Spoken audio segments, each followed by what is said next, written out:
One kiss from you is like a fantasy, fantasy. It's like you go beyond my wildest dream, wildest dream. Baby, don't stop, baby, don't stop, baby, don't stop it. And give me your love, give me your love, give me your loving. Say that you want, say that you want, say that you want it. 'Cause this is my love, this is my love. Something about you feels like heaven came out. Baby, can you feel it? Can you feel it? Something that you do makes me feel way better. Baby, can you feel it? Can you feel it?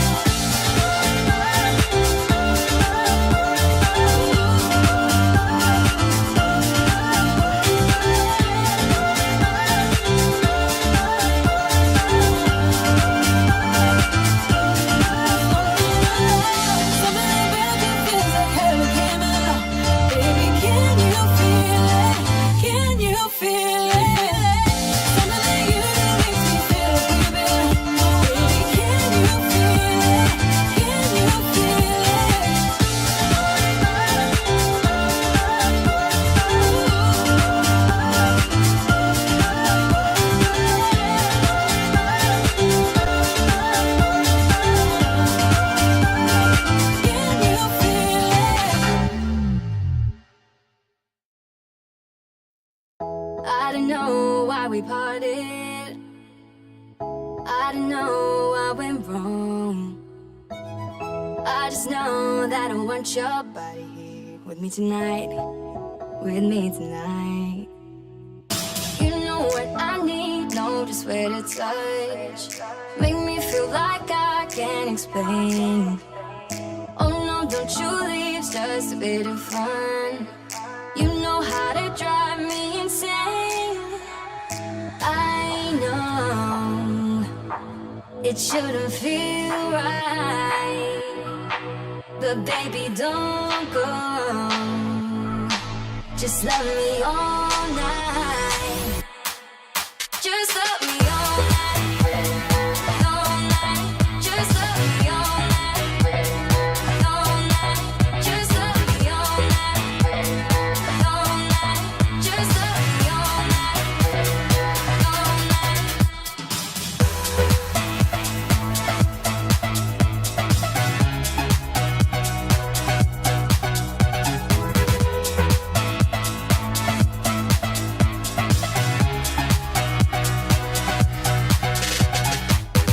Tell me you want me, baby. Tell me I'm not alone. Tell me you wanna be with me tonight. With me tonight. With me tonight. You know what I need, know just where to touch. Make me feel like I can't explain. Oh no, don't you leave, it's just a bit of fun. You know how to drive me insane. I know it shouldn't feel right, but baby, don't go. Just love me all night. Just love me all night. All night. Just love me all night. All night. Just love me all night.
what you wanna tell me. Tell me about the time that we felt free. Turn your eye on the halo that you give yourself daily. Give me a new ending, cause I'm running free tonight. Don't forget our story, wanna love and live my life. Always talking about what we'll be. Gonna move out of the city, spending our time daydreaming, living our life like a movie. I'm the only one who can make me whole. Pick me up, I'm the only one. Gonna ride this feeling and write a new beginning. I don't wanna pretend that everything I wanted was gone in the end. And I don't wanna pretend again. And I don't need to pretend I'm living in this moment, I'm living my best. Cause I don't need to pretend and pretend and pretend and pretend.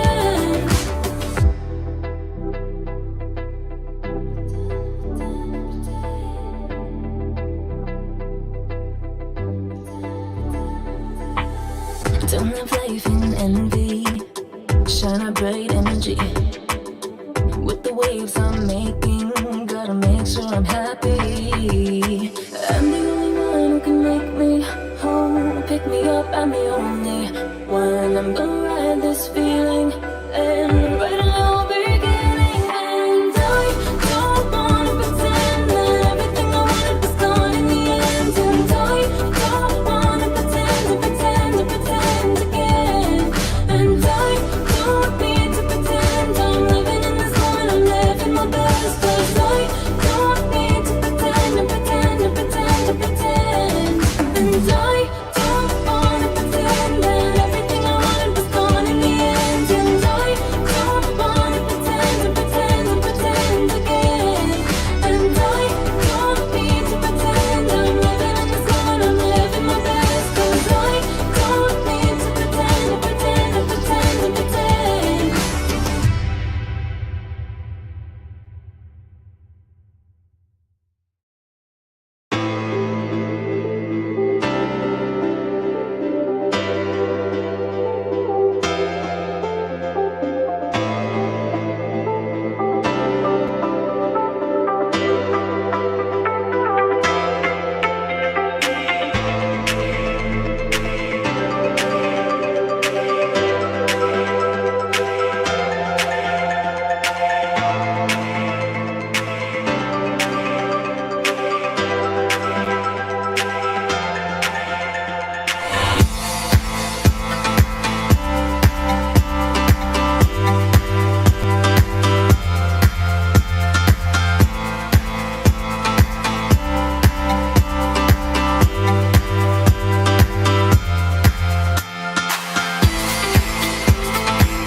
Feel the thorns embrace.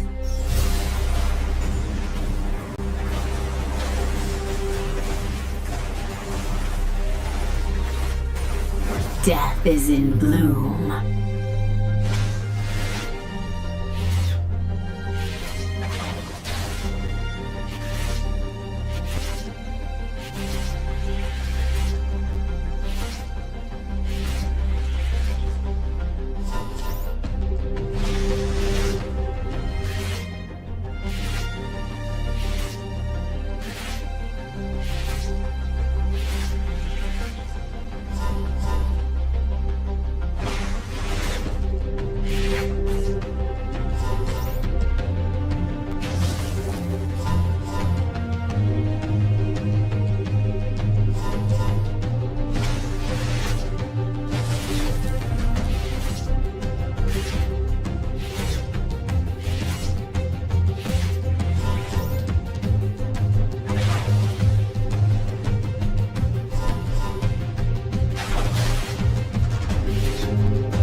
None will escape my grasp.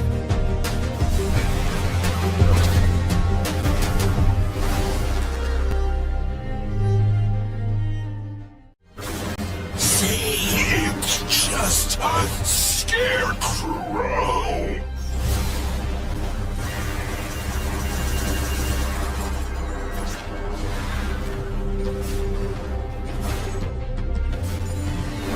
Aren't you my friend?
Step light, strike hard.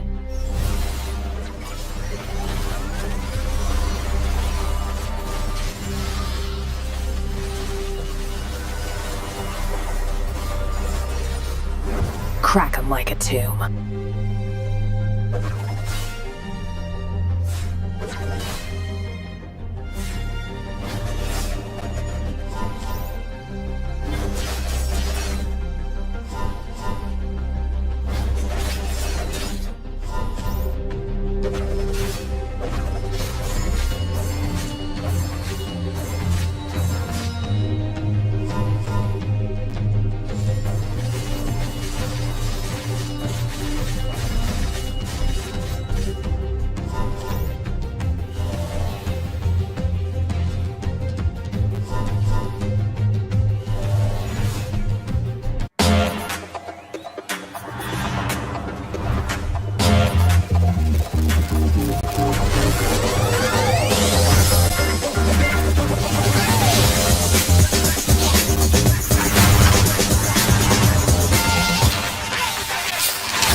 Let's go. Sicker than the wizard with a top hat. So heavy when I drop it like a backpack. Chit chat, best stick it in the WhatsApp. Alligator in your Snapchat, what's that? You break like a plate in an earthquake on the first day like a clown at a birthday. Too late, don't wait.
Good afternoon, everybody, and welcome to day number 8 of the playoffs here in Wild Rift League Asia. We are going to be your shoutcasters for today. My name is Kiang, with me is Crazy Apple, and it's time to see the action in the CN Conference. Yeah, definitely. It's gonna be a battle of like heavyweights right here. We're gonna have an upper bracket, first round of the upper bracket here.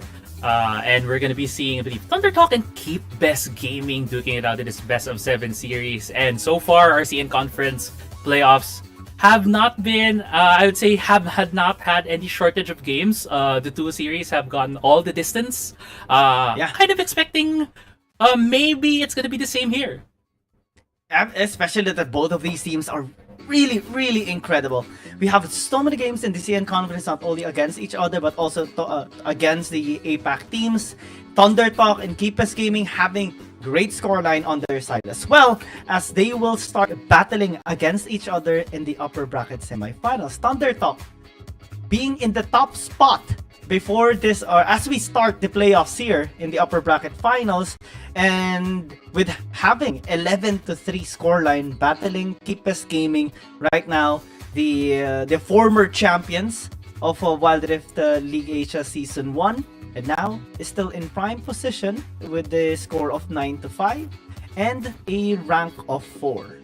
Yeah, you could say that this series here, Gian, is gonna be how Thunder Talk would be able to topple the previous champion. This would be a good indicator, as you mentioned, right? Thunder Talk is in the 11-3 scoreline. They are at the top spot when it came to the regular season, and now they're gonna go against the previous champions of WRL and Keep Best Gaming. So this is the true test for Thunder Talk as we get into this series. Oh yeah, I mean, there's so much history between these two teams. They've met in the lower bracket last season as well, and it went to the distance. It reached the game number 7, in which Keep Best Gaming was able to win that game 7 through a backdoor by KG. And that really stuck into my mind because it was such a close game. It was the closest series as well of Keep Best Gaming nearly losing against Thunder Talk and dropping to the tournament. That was how close that was. But now they have all the leverage because they're still in the upper bracket. It would take them 2 times, or it would take them losing 2 times to be able to be removed here in this tournament. We look at the lineup here of Thunder Talk, the strong suit of Thunder Talk. Only a couple of teams were able to defeat them, and it's not easy to take them down. Yeah, and it's not going to be that easy as we see the lineup right now. Shin, Xby, Z, Soil, and Chenchi. Actually, very curious coming in here for their support. We have seen most of the time it's SMY, but their last 2 series, they have fielded Chenchi, which we can discuss a bit later on in their terms of their last 2 series. But moving on to the KBG lineup, still the same. KG, Daton, Anran 9 Shaoma and Yu have seen these guys really solidifying their position in the top of the standings. Yeah, they had a bit of a rough start going towards this tournament, losing to a couple of teams after their 2-win streak. They lost against Race Esports, they lost against FBX, lost to EDG as well in a 0-2 fashion. Woohoo Gaming defeated them and denied the reverse sweep as well. That's why we have interesting stats as well here being presented towards us. This is not yet a playoffs stats for them because this is their first match in the playoffs. This is from the regular season during the group stages, and we see a lot of wins definitely on the side of Thunder Talk. But take note, KBG Gaming is still strong in securing these scaling objectives like the first dragon. They can compete and maybe contest through the Rift Herald as well to prevent Thunder Talk from taking the towers. Yeah, I kind of see as well, as you mentioned, right, in the stats here. First Dragon slightly in favor of KBG. Obviously, a lot of the numbers are going to be skewed in favor of Thunder Talk because of their dominant performance in the regular season. But it comes to the first Herald and first Tower, it's not as big of a priority when it comes to KBG. It's only 32% as well as 29% for the first Tower. Very indicative of where they're looking at in terms of the game. They're trying to get these games into a later part, trying to get into the scaling, as you mentioned, for the Dragon. So we're kind of expecting when it comes to this series that's where they'll be looking at. They'll be looking for these Drakes, try to scale into the game, and maybe also just look at the stats as well. Bit more blue side, maybe gonna be the same as last week. We're gonna see a lot more blue side wins in this series. Ooh, blue side definitely is the name of the game. We have seen even in the previous series a preference on the blue side. But who is going to be the fan favorite here in the head-to-head? Of course, Xby is an extraordinary jungler of Thunder Talk. He has been able to just keep up with so many of these teams, so many of these incredible junglers as well, including Long and including Weiba as well. Datan has been a guy that I oftentimes mention to be struggling a lot in being able to adapt into the other champion pools as well compared to the other junglers here in the Wild Rift League Asia. Oftentimes he's just good on Kha'Zix, maybe Lee Sin, the Shen, the Hecarim, but on the other ones, it tends to struggle, and that might be something that is going to be exploited here today. Yeah, something that we'll definitely see. It's something that can be exploited here, as you mentioned. For Datan, a lot of these reliable jungle champs as he's played, like the Hecarim as well as the Kha'Zix. I feel like especially the Hecarim should be a target ban here, or at least a contested pick when it comes to these two teams, because looking as well as the previous matches from KBG, a lot of it has been on a lot of the picks coming from the jungle position has been more supportive, more in the tanky role, and that's what we've been mentioning as well, right? In the like the second half of the season, wherein for Datan it feels like he's more of a setup. He's more of a tanky guy in the jungle compared to the other junglers we have seen in the league who prefer a lot of these damage, carry, as well as assassins. I'm just so excited about this matchup right now. Thunder Talk, the team that has been really shining all throughout the regular season. It's massively a dominance by the team. I actually thought that this is going to be a bit of a challenge by KBG Gaming going towards the series. However, KBG Gaming is now polishing their boobins. They have been able to recover some of their downsides over the past few regular season days as well. Coming towards the finale, they were able to defeat G2 Blacklist in a 2-0 fashion, win against J-Team as well in a 2-0 fashion. It's something to look forward to. But let's go to the stage for host to introduce the teams. Hello， 各位现场以及屏幕前的召唤师们，大家晚上好，欢迎来到英雄联盟手游职业联赛 WRLA 的比赛现场，我是小优。今天是森赛区胜者组的首轮较量，无论是 TT 还是 KBG， 都将全力以赴向首个胜者组决赛名额发起冲击。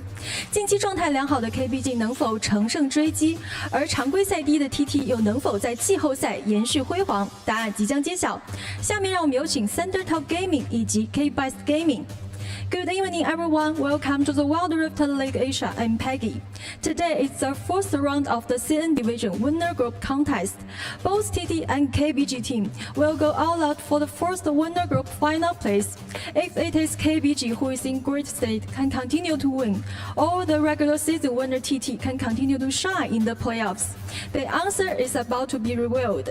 Now let's welcome Thunder Talk Gaming and KBG Gaming.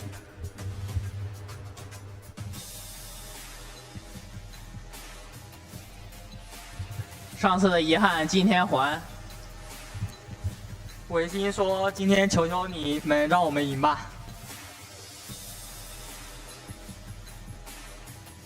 Okay, very interesting set of talks between the two teams, but we'll be seeing how these two teams would be facing each other in this series, as me and Giang were mentioning earlier in the pre-game. There's a bit of history between these two teams, as Giang mentioned. For KBG Gaming, they were able to hold on in the previous season's playoffs when they went against Thunder Talk, but now there's other things that we can consider. A lot of stories between the two teams, especially with how Thunder Talk has been able to perform in the regular season, looking as if they were the kings of the league. Now going to the playoffs, there is a lot of debate who the kings are, and right now I think Giang, as the teams head into the game, what do you think? How are these teams feeling at the moment? Definitely they're feeling psyched, just like how we are right now. Man, X-Spy is so tall. Sorry, I got a little bit distracted with them walking into the stage. We always notice the height of the players. I'm sorry. It's an indication of what my situation is in real life. I'm sorry. But going back to the topic, the teams, the battle for the crown, the battle of being the one to be the kings. Ooh. Interesting handshake here of our mid laners.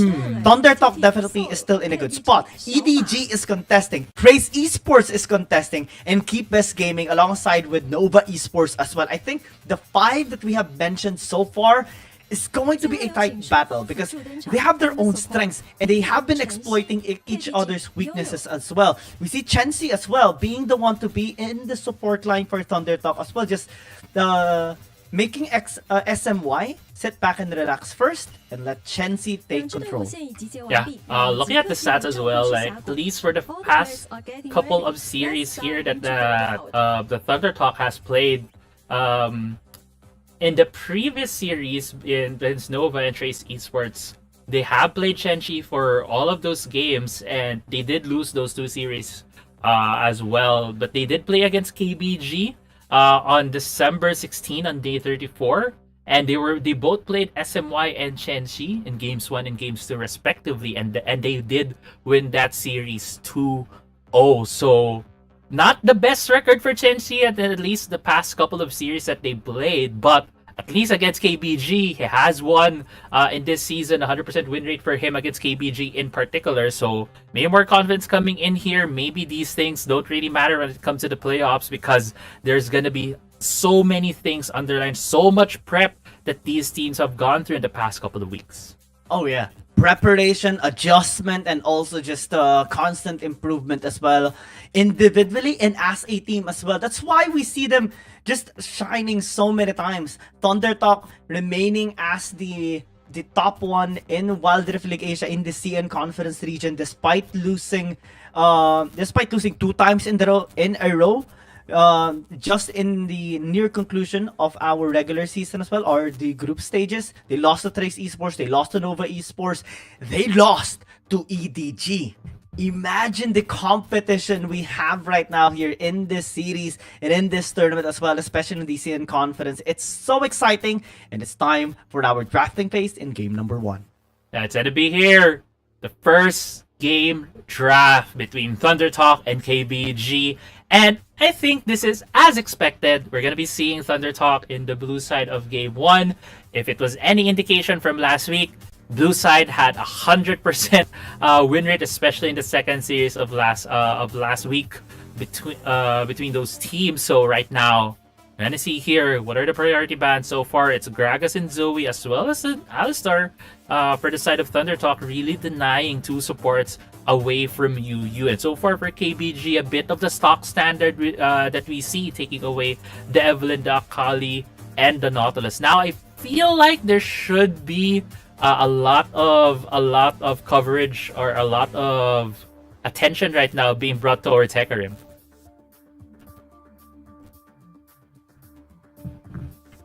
Camille gonna be picked up. Let's see. This has been really preferred by many of our players and our teams. during the past few days. This opens up a Galio as a synergy.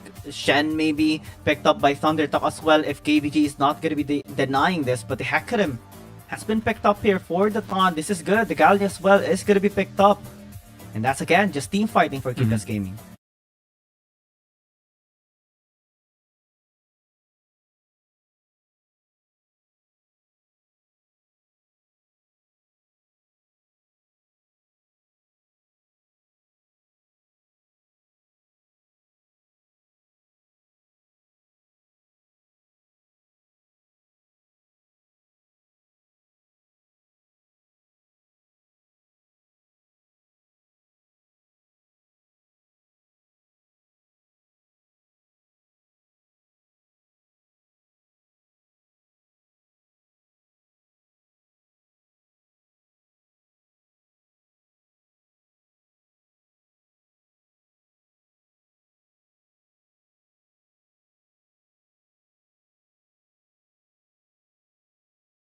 Ezreal, as well as the Fiora and the Camille being picked up on the side of Thundertalk, really good in terms of just having this a bit of a start or a stock standard for the team so far, having a split push as well as a good way to start fights with the Camille. I do want to see a bit more AoE or at least frontline or at least more engaged come from the side of Thundertalk. Yeah, what's interesting here is seeing the Sona being removed, because this has been really popularized during the past few days in the latter parts of the regular season, and also just the start of the playoffs as well. We have even just seen NAS Esports use it twice yesterday in their battle against G2 Blacklist, and it is very strong. It is a high sustained champion that provides so much shields and healing for team fights, and it has to be removed. That opens up the Ornn though for the side of Thundertalk. That's again just massive frontline on this blue side team right now. Ezreal, of course, is going to be great alongside the Corki because it's double ADC, double mana immune items, and also just a great damage from AD, physical and magic damage as well, because this Corki deals magic damage. Yeah, most of Corki's kit lets him deal a lot of magic damage. Looking at the approval ratings right now, it's a lot in favor of Thundertalk as we do end this drafting phase. Double marksman as well on the side of KBG. It's the Zeri and the Lucian. For them, the Lucian is going to be in the hands of Xiao Ma, while Anra 9 will be piloting that Zeri in the mid lane. So we're going to see another marksman v marksman in the mid lane. It's going to be Zeri and Corki. Both of these champions would want to scale. In terms of the Zeri, I feel like she's gonna be a lot stronger than the Corki in certain parts of the game, especially when she gets her second to third item. But as we get later in the game, poke might be a big factor coming into here, because Ezreal and Corki will be able to poke down the lineup of KBG. Let's see. This is an engaged composition with great scaling on the side of Keepest Gaming, but Thundertalk as well possesses so much late game scaling. Early game might be a problem for them though, and Keepest Gaming is going to be trying to exploit that, especially through the Renekton. It can win against Camille early into the game, especially on how KG is oftentimes just so aggressive in the laning phase. Anran might be needing to sit back and relax for at least 10 to 12 minutes before he's going to be able to pop off, but let's see. The rest of KBG will be allowing him to have a platform to shine in the early game as well. Yeah, we'll see as we start Game 1. This best of 7 series between Thundertalk and KBG. So far, both junglers just having a very safe start, putting down their wards in their respective walls behind behind the red buffs. Looking as well quickly on the keystones. Not a lot of things out of order here so far. Look at the bot lane as well. I do like that they took away the Galio from the Ezreal because it just has a lot of lane control. So now having both the Lucian Galio and the Ezreal and the Ornn is a more even matchup for both of these teams. In terms of where this early game might go, we will be looking at if there's going to be some early ganks here and there. I do expect that the ganks might be coming in later on at about level 5 for the junglers, because their ultimates just unlock them so much when it comes to these ganks. Yeah, KG getting bullied a little bit here. Definitely Shin being the one to use the Fiora instead of the Camille is a great adjustment coming in from Thundertalk to make sure that they do have some sort of strength here in the top lane to battle against KG. Forcing the flash immediately is going to be troublesome here for KBG. Yeah, a lot of respect right there coming from KG. Also, he burnt his Ignite earlier against Shin, the top side, and Shin is actually level 2 and KG was only level 1. A lot of respect as well as space now being given to that Fiora. If he's gonna be going for the recall, which he does do, he has a bit more tempo in this top side because the wave is just about to crash. The Renekton, when the Fiora gets there, might still be in lane, and the Fiora will have a bit of that item advantage as she heads into the lane. This is going to be problematic for KBG Gaming. Naton has to gank. Naton has to help out KG, or else this Fiora is going to be unstoppable later on. It's a massive threat towards the backline as well. And the front lines of KBG Gaming is not capable enough to actually damage this Fiora and take him down. That opens up later so many possibilities for Thundertalk to be able to sustain themselves through the Grand Challenge. And that's not even considering the amount of engage that they do have here, especially because of the Camille and the Ornn. Yeah. A lot of engage coming in from Thundertalk, but there's also a lot of engage coming in from the side of KBG. They still have the Gal, they still have the Hecarim. Noticing the Hecarim right now is on the bot side, as you mentioned. Level 5 is going to be key here, but there is no bot lane for the side of Thundertalk right now. They were able to go for a recall. It does give a lot of space for the bot side. For the bot lane counterpart of KBG, they were able to get a plating, but that was still some time wasted by the Ton in the bot side of the map. Yeah, it's proper timing coming from Thundertalk. They know that there might be an attempted gank into the bottom lane, so they just went for a recall. KBG to be able to take control of this game. That's only reflecting 200, at most 300 gold lead against Thundertalk. Later on, Thundertalk's gonna be giving them so many problems, so many headaches, especially because of their double poke composition. Yeah, exactly. And the thing with these double poke compositions, if they're able to set up after the team is already turtled up in the objective, they can poke them down while they're there. Wait for them to be able to start the objective, challenge it, try to bait them in, and then go for these pokes. If you're able to land enough of these, you can start these fights. Package for the side of Z, but bot side a bit of a skirmish right now. It's not going to be a big fight, but there is 2 more members on the flank for Thundertalk. The shoot barrage shot's gonna be connecting, but the call of the force goes well, and everyone is just gonna be following through. A kill though by Andronite is gonna be good here for KBG. 1 for 1. Thundertalk, they were able to start it greatly, but KBG able to finish it better on their side. Yeah, Thundertalk able to get the first blood, so they did get a bit of that gold on their end, but KBG with a great answer from Andra9, taking out his counterpart in the mid lane from Thundertalk means that this the Zeri gets a bit more gold, a bit more XP. In the top side, Shin, I don't know if he knows that the Ton is there. The Ton still has an onslaught of shadows. If Shin walks a bit too far into the lane, he might be jumped here by both of these players, but doesn't seem so. So the Ton KG is just gonna quickly shove this lane, give the bounce of the lane back towards the side of KG, and now allowing that lane to reset as we head into the 5-minute mark, which is going to be the Herald and the Dragon. And just going back to the statistics as well that we saw earlier, we do expect that Thundertalk will be able to secure the Herald while KBG will try to secure the first Drake of the game. Yeah, stats wise, right? We see KBG always contesting for the Dragon.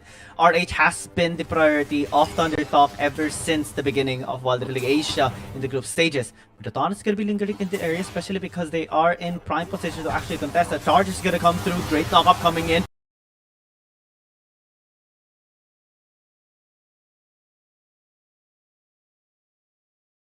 To Shin just to stun him down, but if Fiora still hitting the vitals, Call of the Fourth Shot gonna be used a taunt as well by Yu just to follow up as well. The Hextech ultimatum to lock him down, and that's gonna be the kill. Actually being denied, being stalled already. X-Bar is gonna be escaping. Finally, the Gal is gonna be falling down. Soil taking a bit of damage there from the bullets of the culling. Shin as well just gonna be escaping. Doesn't have any mana, but still alive. Will be fine here. KBG losing 1. Thundertalk is the one to fight.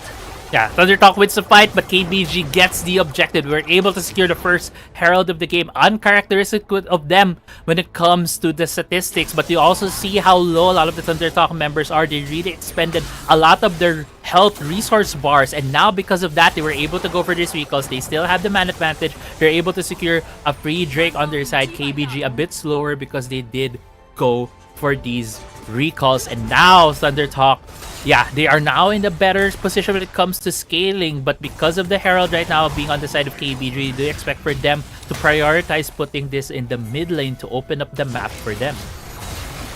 Let's see. Herald gonna be spawned into the mid lane. KBG wants to unlock this tower. The dragon has already been taken here by Thunder Talk. Will they be able to unlock this out?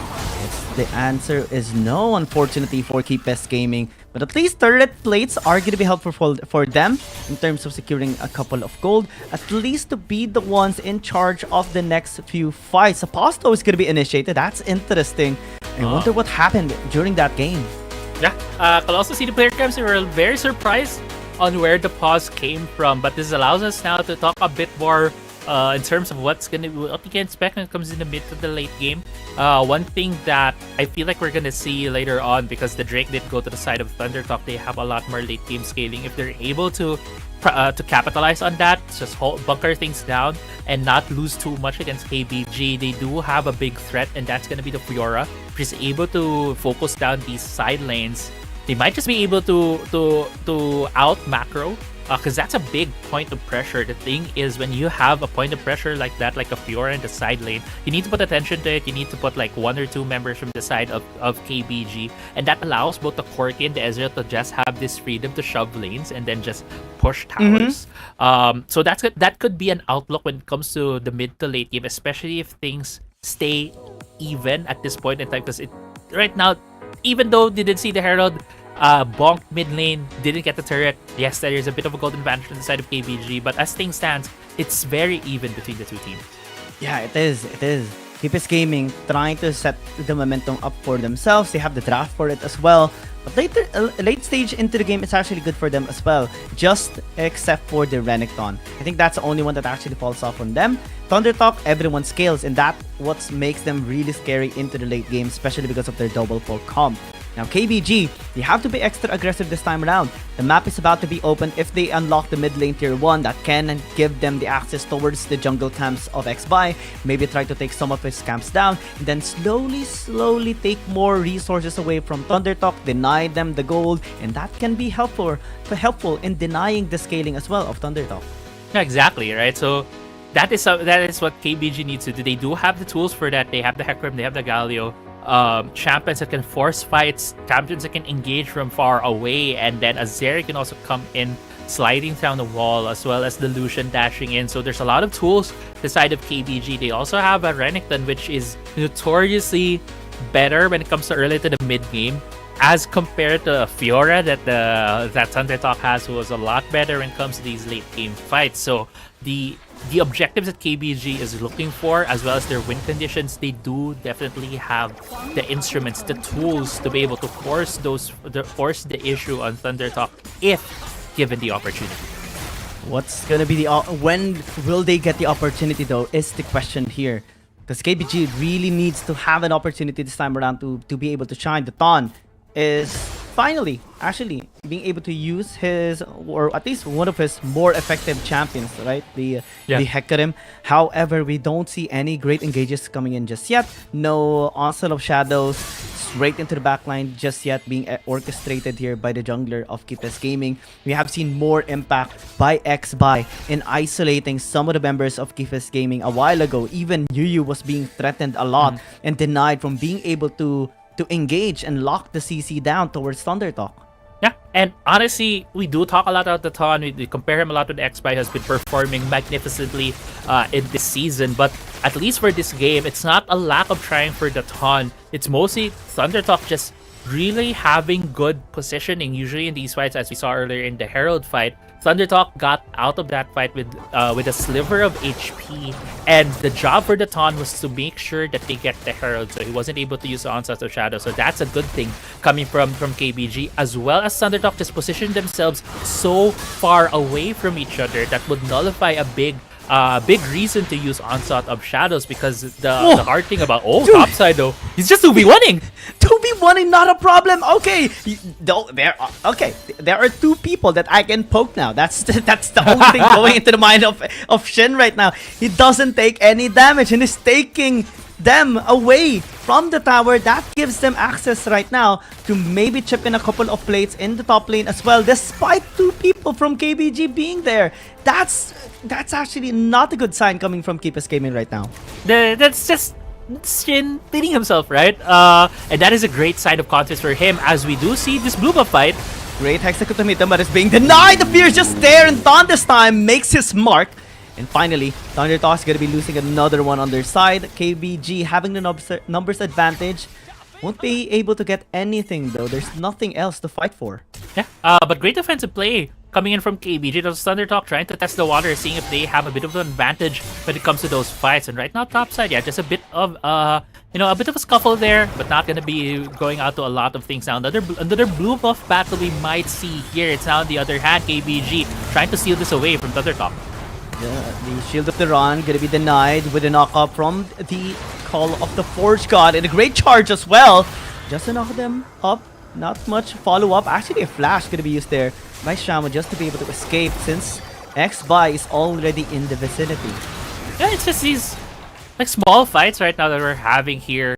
Not a lot of these big objective fights as well, but we do see these teams just wanting to fight for every inch. So far, when it comes to the blue buff battles, it has been KBG who's won on both of them. But on the other hand, we're looking at the timer right now for the Dragon. That's going to be the next big objective on the map. It's going to be up in about 20 seconds, and already see the recalls coming from these teams. A bit of a reset on the recall as well. From Z was cancelled by UU, but that shouldn't matter in the grander scheme of things here, because it's still gonna be like 10 seconds, actually 5 seconds, as the Drake spawns here. Looking at the summoners as well, no flash on the side of the Lucian. If the Camille is able to jump on top of it, he won't have a chance to get away. So that's something that Thundertalk should keep in mind as they head into this fight. UU is being focused right now by Thundertalk, but he's being able to soak up most of the damage and still is in a healthy state. Dragon's gonna be the priority here of Thundertalk. They want to secure the soul. Shama is taking a bit of damage there from the true shot barrage, has to walk it off. For the meantime, maybe lifesteal from the wave. However, that gives priority right now for Thundertalk to be able to start this Dragon. Yeah, they have started it out, but they are getting for a kill. Yeah, Execute immediately gonna be used. Hero's entrance as it responds. However, the Hecarim is already gonna be taken down. X5 very low, trying to flash away, still gonna be fine. KBG wants to get that kill. They do secure the one on the Ezreal. It's now Shin. You see, walking away. The Renekton is gonna be pushing through as well with the Ruthless Predator getting stunned down. However, they have to walk it off. For the meantime, walks away.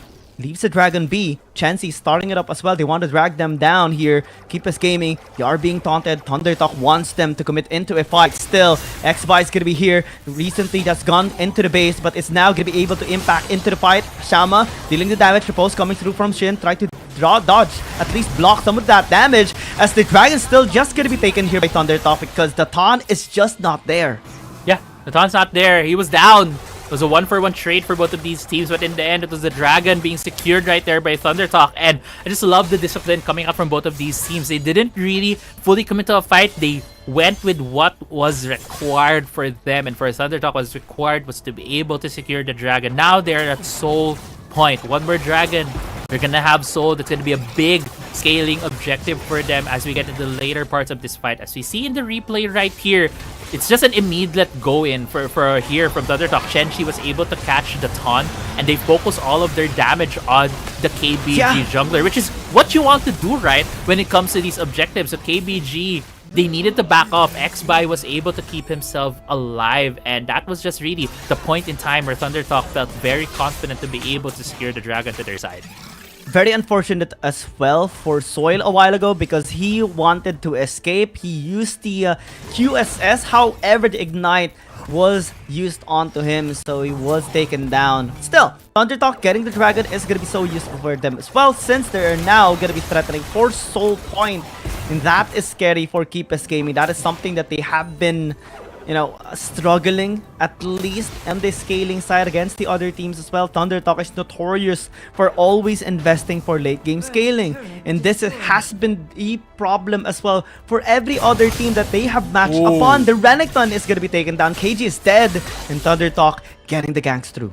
Yeah, they're able to get the gap. They're able to have this Fiora have a lot more pressure in the side lane. She's split pushing. She just have enough time to be able to destroy the turret. And now Baron is being started. KBG knows this. They have a ward in the back. They know how slow it's being started at this point. But I do expect KBG. No, it's not going to be pursued here by Thundertalk and KBG. We are going to go back into the mid lane, trying to shove things out. There's still a mid lane turret for both of these teams, so that's going to be a bit of a harder thing to do to be able to bait down this Baron, because the minion wave is just going to be so much even in that part of the map. But the lanes are not even anymore, Crazy Apple. KBG, the thing that they're going to be having a much harder time is the side lane pressure coming in from this Fiora of Shin. Because this Fiora is already taking control against this Renekton of KG. Plus the ganks coming through from Xby has been really making the mark. However, Chensi taking a bit of damage there from the pokes coming in from KBG. Xby in the area, looking for an opportunity. The Warmugs is gonna allow Chensi to be able to get back to full health, so he's gonna be fine. Yeah, he's fine. He's back to full HP. It's like nothing happened to him in that mid lane, but this could be okay. Didn't see the opportunity right there for the taunt. Didn't go through with the fight. They really want to try to get that mid lane turret down, but the other side of the map in bot lane, Shin might be getting pincered here by members KBG. No, he actually gets out, and now Thundertalk starts the Baron again. And KBG has to run it back here towards this objective. However, Thundertalk walks away as well. They are going to be giving the proper respect towards KBG since they do have great engage. Hecarim, Galio, that's already enough to zone everyone away. And they go onto the tower, taking the Corki down almost immediately. Chance is going to be following it up with the charge as well. Call of the 4 charge should be used already. KG is going to be leaving the mark, getting knocked down here. And the damage through as well from Andra 9 takes another kill for KBG. Patience is the key here for KBG. Yu found his opening, gets the knock up on the Corki, and now Baron is on the table for KBG. They have to take this. Thundertalk cannot contest just yet, but the Taunt has taken too much damage from the Baron, and they walk away. Yeah, they walk away. They respect the damage that Thundertalk still has with their 3 members. Still in Ezreal, a lot of poke, but Thundertalk, they're starting this Baron. I'm not sure if that's the right choice here right now, Thundertalk.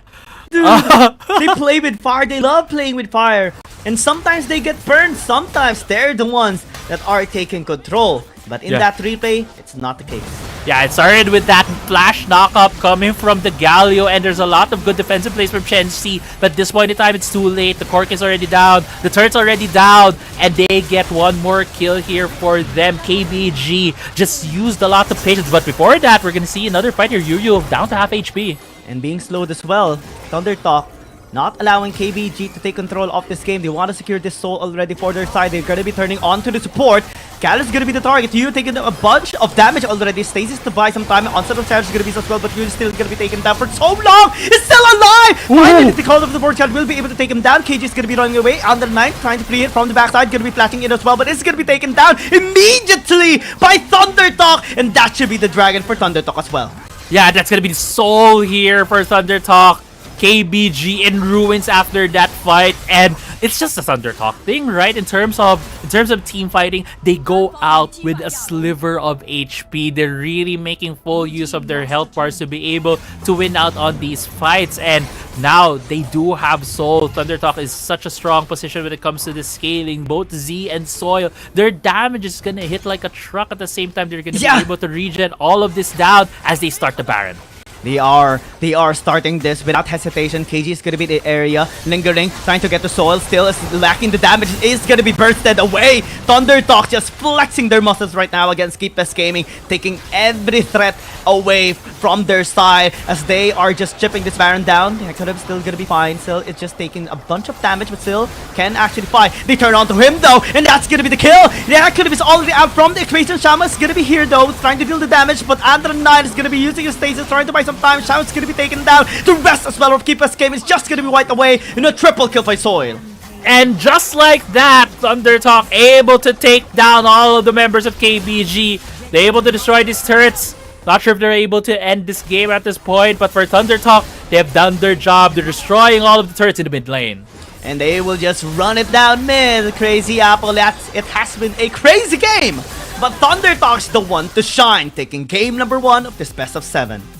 Game 1 goes in favor of Thundertalk, and what a game for them. What a series so far. They were able to play it patiently. They were able to just exploit some small mistakes coming in from KBG. It started when they were able to chunk down Yu at the dragon fight, immediately taking down 2 members of KBG, and then after the dragon, they were able to transition that into a Baron, and then when the Baron was trying to be contested, they just immediately, all of them jump away from the pit, 5 members straight, killing the members of KBG, and just that's been how we've seen Thunder Talk in the regular season, especially when they get these wins. They have an even early to mid game, keep it as close as possible, and they just explode in these late game fights. Oh yeah, I mean, it's the design of the composition. Late game scaling, pokes are gonna be there, the burst is gonna be there, the sustain as well through the Grand Challenge is gonna be there.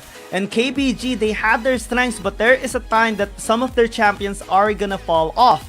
And that's at least KG was a victim of it. The Hecarim was a bit of a victim of it as well. He couldn't penetrate to the backline already of Thunder Talk. They were already equipped in the damage to take the Hecarim and the Renekton down so quickly. Anaran 9 tried to fight it out, Sham as well, Yu tried to tank. However, it's not enough anymore because everyone from Thunder Talk is already well equipped so much. And they have the Dragon Soul as well. They have the opportunity through the gold lead as well to just take everything that they want. And they took the game, they took the fight, and now they're 1-0. Yeah, 1-0 feels good for them, especially as we mentioned, the stakes in this series. Obviously, it's going to be a better position when it comes to the upper bracket. At the same time, it's for Thunder Talk to really prove that they're the new champ. There could be potentially the new champions. It's going to be their first test here in the playoffs as they go against, as we talked about, KBG, the previous champions of the WRL, and so far they're showing us a really good showing to really contest that spot. Oh yeah, 18 minutes and 26 seconds. It was actually even, almost even at 15 minutes, but after one fight and another into the Baron pit, KBG could not handle Thunder Talk anymore, and that's amazing by Thunder Talk. Yeah, I honestly, it's just, Thunder Talk. I love how they, when you watch them, it's like this limit testing kind of team, but at the same time, it feels like a lot of their testing is very much calculated on their end, and they're just able to execute to such a high.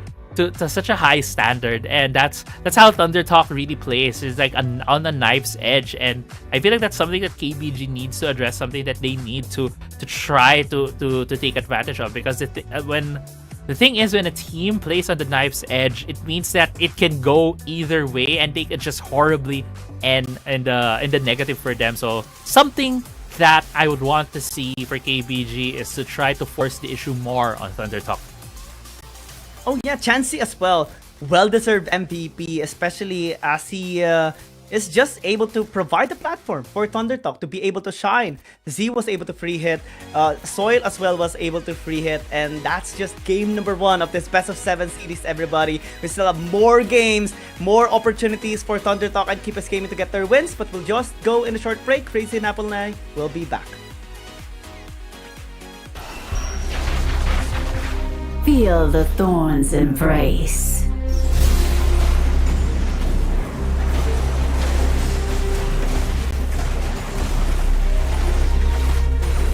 Death is in bloom.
None will escape my grasp.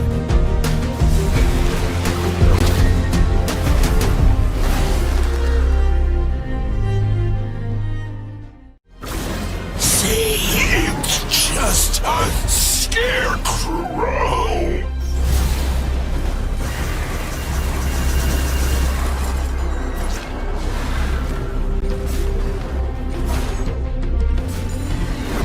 Aren't you afraid?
Let's go to game number 2 of this best of 7 series. Thunder Talk was able to get game number 1, but let's see if Keep Us Gaming can now tie up the score.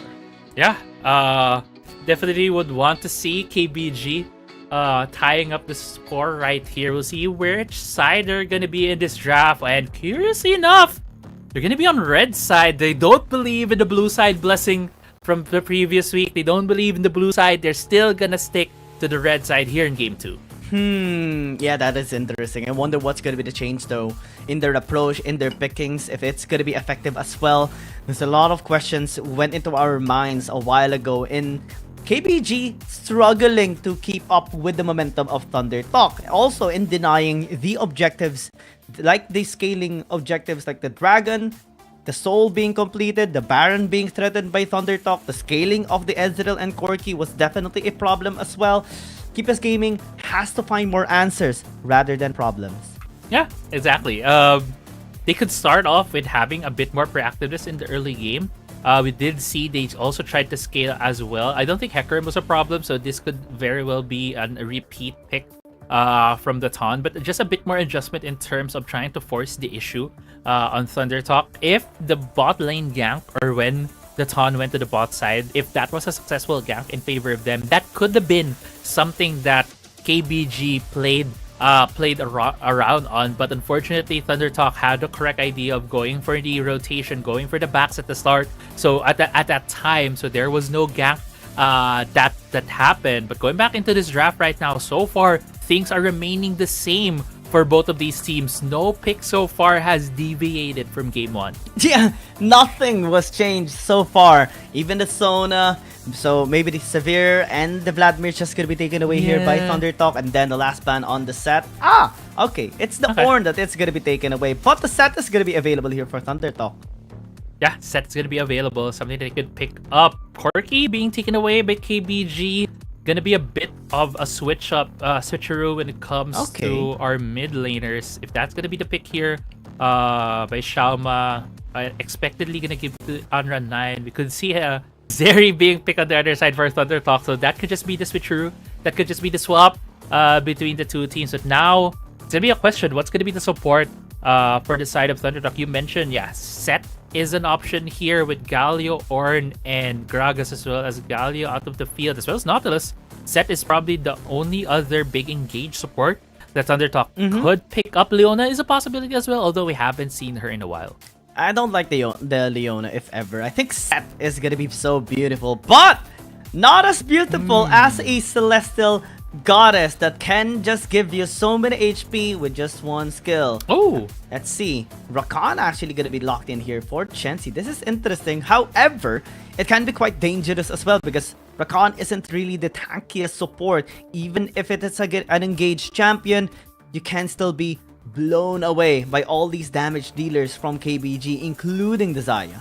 yeah, and also for the composition of KBG, they don't really have the composition, I would say, that balls up or would get funneled into a small spot, giving Rakan these quick avenues to be able to use the quickness as well as well as the grand entrance to be able to get those CC chains off on the members of KBG. They can be more slippery. They have ways to be able to engage from multiple areas, so that's going to be tricky for the side of Chansey. So I don't really expect Chansey to be the big engage tool coming in here for the side of ThunderTalk. I feel like it's still going to be the commit. It's going to be X-Buy, and Chansey just going to follow up on the members here for KBG.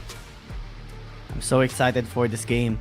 I want to see who's going to be able to fully utilize their composition. Is it gonna be Keep Best Gaming finally tying up the score, or ThunderTalk being closer towards winning? That is for us to find out, of course, here in this series, as KBG adjusts their composition through a ban on the Ornn, forcing the Rakan and also taking the Corki away. Yeah, we do see the adjustments coming in on the draft for the side of KBG. But for me, the bigger question is, can they put their mark in the early to the mid game to stop ThunderTalk to be able to get into this safe mid to late game point where they're just able to outplay the opponents? And just talking about the outplays, right? The sliver of HP that ThunderTalk has been able to survive in that previous game. If they can replicate that here with the Rakan, and I feel like it's gonna be more impactful. Like, let's say that what they did earlier, but let's see how it's gonna be here, at least in the early game for the bot side. Xayah provides a bit more strength. It's not just gonna be easily harassed down here by an Ezreal. Yeah, Ezreal is gonna be a tough contender here in the laning phase. We have seen so many first bloods actually happening through an Ezreal just poking down. Xayah is not gonna be that much safe in the early game as well. It can be poked out easily through the Mystic shots. Ooh, great damage actually coming in just from that one vital. Andran is going to be fine here into the mid lane with a matchup against Zeri. Zeri doesn't deal any damage in the early game. It has to secure like 2-3 items just to be able to land a dent, especially towards the tanks. Yeah, exactly. And that's what makes her also a very good champion when it comes to the later parts of the game. Because she's able to scale really well with items when she does get that cold. Thing is, you have to deny her, and that's why we've been talking about on how KBG needs to figure out how to be more proactive in this game. I feel like some of the missed opportunities that they weren't able to do in the previous game is utilize both the Hecarim and the Galio for some deep dives, especially in many parts of the map. One part of the map they can exploit is the top side. If they're able to give this Renekton a bit of a lead in the lane, even just a shoving lead at the top side, they can dive that Fiora with both a Galio and a Hecarim. She does have the repose. Yeah, she's able to block CC, but it can only block so much. On the bot side though, Yu a bit low. Yeah, just gonna be just punching away to get out those harm's way as well. And yeah, I liked what you mentioned a while ago in the Baron lane, right? The Fiora is going to be has to be a priority here by Keepa's game, because a while ago in game number 1, right, we saw him 2v1ing and not even sweating. That's how safe he was, or at least unthreatened. I think it's a better wording for that condition in the Baron lane for Shin. And this time they have to change that. They have to invest many people just to try and take him down, shut him down, and make sure that this Fiora isn't going to be a problem in the mid to late stages of the game. Yeah, exactly. And we'll see if that's going to be the adjustment, because I don't think it was really just about the draft. It was also about trying to force things, trying to go for these more 50-50 plays, because earlier on, both teams were playing. It felt like they played the game by the book, and the only curveball that KBG really threw at ThunderTalk was to prioritize the Herald, which we were expecting they were going to prioritize the Dragon, but it was a reverse for both of these teams, where ThunderTalk was able to secure the Soul eventually. No early kills so far. We do see Soil using the ultimate on the Ezreal. Felt like they might have tried to go for an earlier back, but that was just to control the lane in the bot side, but the Ton, okay, won't be caught out here, but Thundertalk does know that the Ton was the one who popped that Skyre's Bloom. Yeah, they're just information on both sides. KG still actually is a bit of an extended there, but still is gonna be fine since the Vital is on the other side and Shin wasn't able to proc it up. So laning phase actually is more secure on KBG's side. However, not really the best indication with this Renekton pick, right? It would have been better if this was something like a Jax, and it does scale better towards the late game. KG has to step up. He's also being bullied right now, but also just getting the attention here of Shin. They're now trying to pin him down. The taunt's gonna be engaging, but unable to follow through as well. The heal's gonna be there with the honey flint in the taunt instead. Thundertalk getting the outplay, and Shin is there for the fight. That was a weird forward movement command coming in from the taunt right there. Shin even going for the thumbs up. Felt like the taunt had a bit of a rough timing. Maybe thought about trying to go for an onslaught of shadows engage, but chose not to. And then when he didn't go through with the fight, instead went in. You can see here Shin almost getting caught up by KBG members, was able to get out because of how slippery he was. And yeah, even though he didn't know X-Buy was there, you would have an idea, right? That there's no vision. There might be someone in the tribe which maybe played a bit more safe, but the Ton just putting his face in front and getting whacked by Thundertalk. Whack is the best description, absolutely, because he made a big mistake, and that is very punishable. KBG, the Thon, not having the best performance here might be a bad indication of this result right now, or the potential results here of this game. The objectives are going to be spawning up. KBG, of course, is just going to be answering back in the Rift Herald, taking it down, while Thundertalk investing solely on the scaling one. KG as well is going to be in trouble, forced to just walk it away as Ignite is sticking. The Dragon's going to be taken down. The Dawn still is very far away from being able to secure this Rift Herald. But since no one's going to be contesting, I think this is still going to be okay. Yeah. Sorry. Also, the map state right now, it's not what we usually see, but Shin knows that there is another guy in the top side with the map. Needs to play a bit more safe here. A lot of members right now from Thundertalk being invested here in the top side. They want to go on.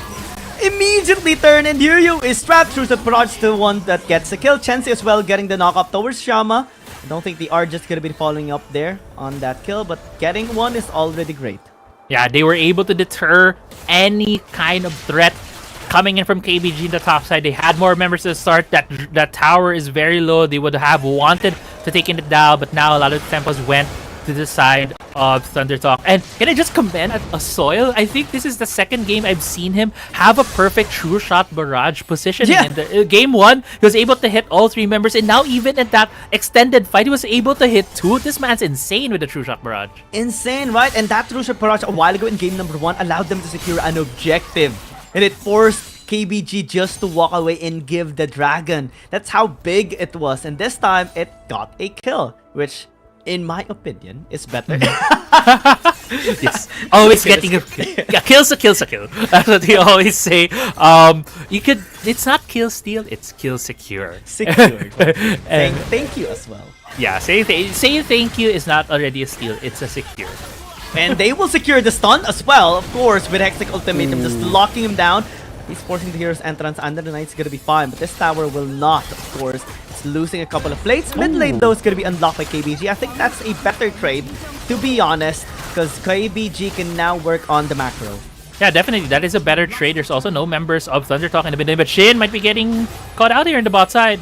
Yeah, cancelled on his recall, but still is actually gonna be fighting back, getting the lunges down, just clearing the way to be helped out by Soil as well. And KBG only successful in getting 2 plates. Yeah, they're successful in getting 2 plates, but in terms of the macro movements, in terms of the macro decisions so far, KBG has dealt a good blow against Thundertalk. Yes, Thundertalk was able to secure the Dragon. Another turret going to fall in favor of KBG on the top side, and they were able to get the first turret as well in the mid lane. I believe there were no members of Thundertalk to challenge the Herald, so that Herald probably got a second bonk. But right now, bot side being threatened here by Thundertalk, 4 members, while KBG running to the bot side. Yeah, they want to challenge the bottom lane this time around. Thundertalk is very, very confident in their position right now here in this game. Despite the gold being even, the power spike actually coming through. The Dawn just going to be showing the wave as well, alongside with KG, preventing any sort of engage. And that's just respect by KBG.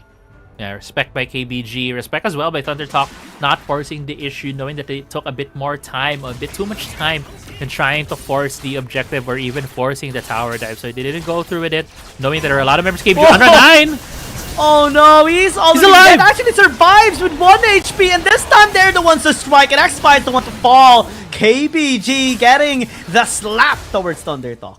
Yeah, it was a bit of a miscalculation for the side of KBG. They thought they already got a kill on the Corki, but the sliver of health was enough for him to survive. And ThunderTalk scratching their heads at that botch kill in the mid lane, but in the grand scheme of things, not a lot lost for ThunderTalk for now. It will depend on the next couple of happenings here if KBG will be able to force the issue on the map. So far, it doesn't seem like it, so might just go for a reset. We might go for a calmer couple of seconds as the Infernal Drake will be spawning into the map. Yeah, ThunderTalk definitely is going to be eyeing on that objective once again. KBG this time has to not get hit by the true shot barrage of soil. I think that was, again, a tilter situation for KBG, but I think this time they can actually strike much better. The Corki deals damage already, and since Andra 9 hasn't been killed despite the 2 attempts of ThunderTalk already, been able to play the safe, they are able to unlock this Scuttle Crab in the bottom lane as well. This is great preparation by KBG. Yeah, I also love that Ezreal was given the Gromp right there. Might have needed just a bit more gold to be able to secure the Triforce as the Infernal Drake does spawn here. That is a 2-item Ezreal with a Muramana. This is the strongest point of an Ezreal when it comes to the mid game, and that's gonna be dangerous here for KBG. A couple of arcane ships as well as mystic shots would damage a lot of the members of KBG as the dragon is started. They are starting it, taking their time. ThunderTalk is positioning themselves. 3,000 left onto the objective. X-Spy is gonna be striking, going in with Exegol to be able to get the steal. Never mind! KBG is the one to get it! And this time they're the one to strike as well, getting the kill already on the Chansey. They are gonna be walking away though. A C is just gonna be pummeling them down, getting the damage done, getting the auto attacks, connecting as well by Soil. Lands the Mystic Shot as well. Everybody's gonna be trapped here in this area. KBG trying to run away. KG is not gonna survive. In ThunderTalk, they might have lost the dragon, but they got 4 kills instead. Yeah, KBG invested so much into the dragon, put so many members in front that when ThunderTalk initiated that fight, the only thing they could do was back away, and they did try to fight it out, but in the end, ThunderTalk were able to kite out the members of KBG, able to corral them towards the blue buff, and able to get 4 kills out of that. As we get into this replay right here, we're gonna see X-Spy going in, trying to lock down the ton, but a lot of the resource, a lot of the damage being expended here by KBG on the dragon. The dragon almost actually getting stole. I think I saw like 20 HP on the dragon. KG able to get it eventually, and they were about to lose this fight in the replay. As we head into the picture-in-picture, I believe. I don't think there was a fight. There might have been a kill that we weren't able to spot in the picture-in-picture. Yeah, because the fight was just so good for ThunderTalk. That delivery was amazing coming in from the damage dealers on their side as well. The Zeri of Z, the Ezreal of Soil was able to free hit the entire fight as well. They were untouched. And yeah, the only downside is that the soul is not going to be on the table anymore, but they can still get the last remaining elemental dragon on their side, and that's still going to be a win for them. Yeah. That is the mark of the team fighting so far from ThunderTalk, right? The thing is, KBG, they're the ones who need to engage. They want to go on top of the members of ThunderTalk, but since they were scattered in the dragon fight, they weren't able to turn around. They weren't able to throw any of the CC against ThunderTalk. And yeah, ThunderTalk, as you mentioned, free hitting from both the Zeri and the Ezreal was enough for them to get the 4 kills. Now Baron is up on the map, but ThunderTalk looking to go bot side. Hextech Ultimatum gonna be used to repose as well to deny the Ruthless Predator. That's like 2 Meteor Enchants used onto him as well. Massive investment on the side of ThunderTalk. Definitely, this Camille is always a problem. Every single game we see a Camille, there's many Meteor Enchants being used by the team as well, just to maximize the lockdown damage that they can deliver. Yeah, and I wonder what happened at mid lane, because ThunderTalk, they had only 3 members, but they were able to get the Xayah in the mid lane. What a disaster here right now for KB. The Baron is being secured. Yu as well being targeted. They are turning onto him, but that is great attention that he was able to garner, because the Baron was already half in HP. And since the Thon is still alive, that is something that ThunderTalk should always respect. Yeah, they definitely did respect the taunt and possibility of stealing that Baron. So instead of trying to go for a 50-50 when the ward was placed, they immediately backed off, going for the safer play, and they don't really need to force the issue at the moment. They have a 4k gold lead against KBG.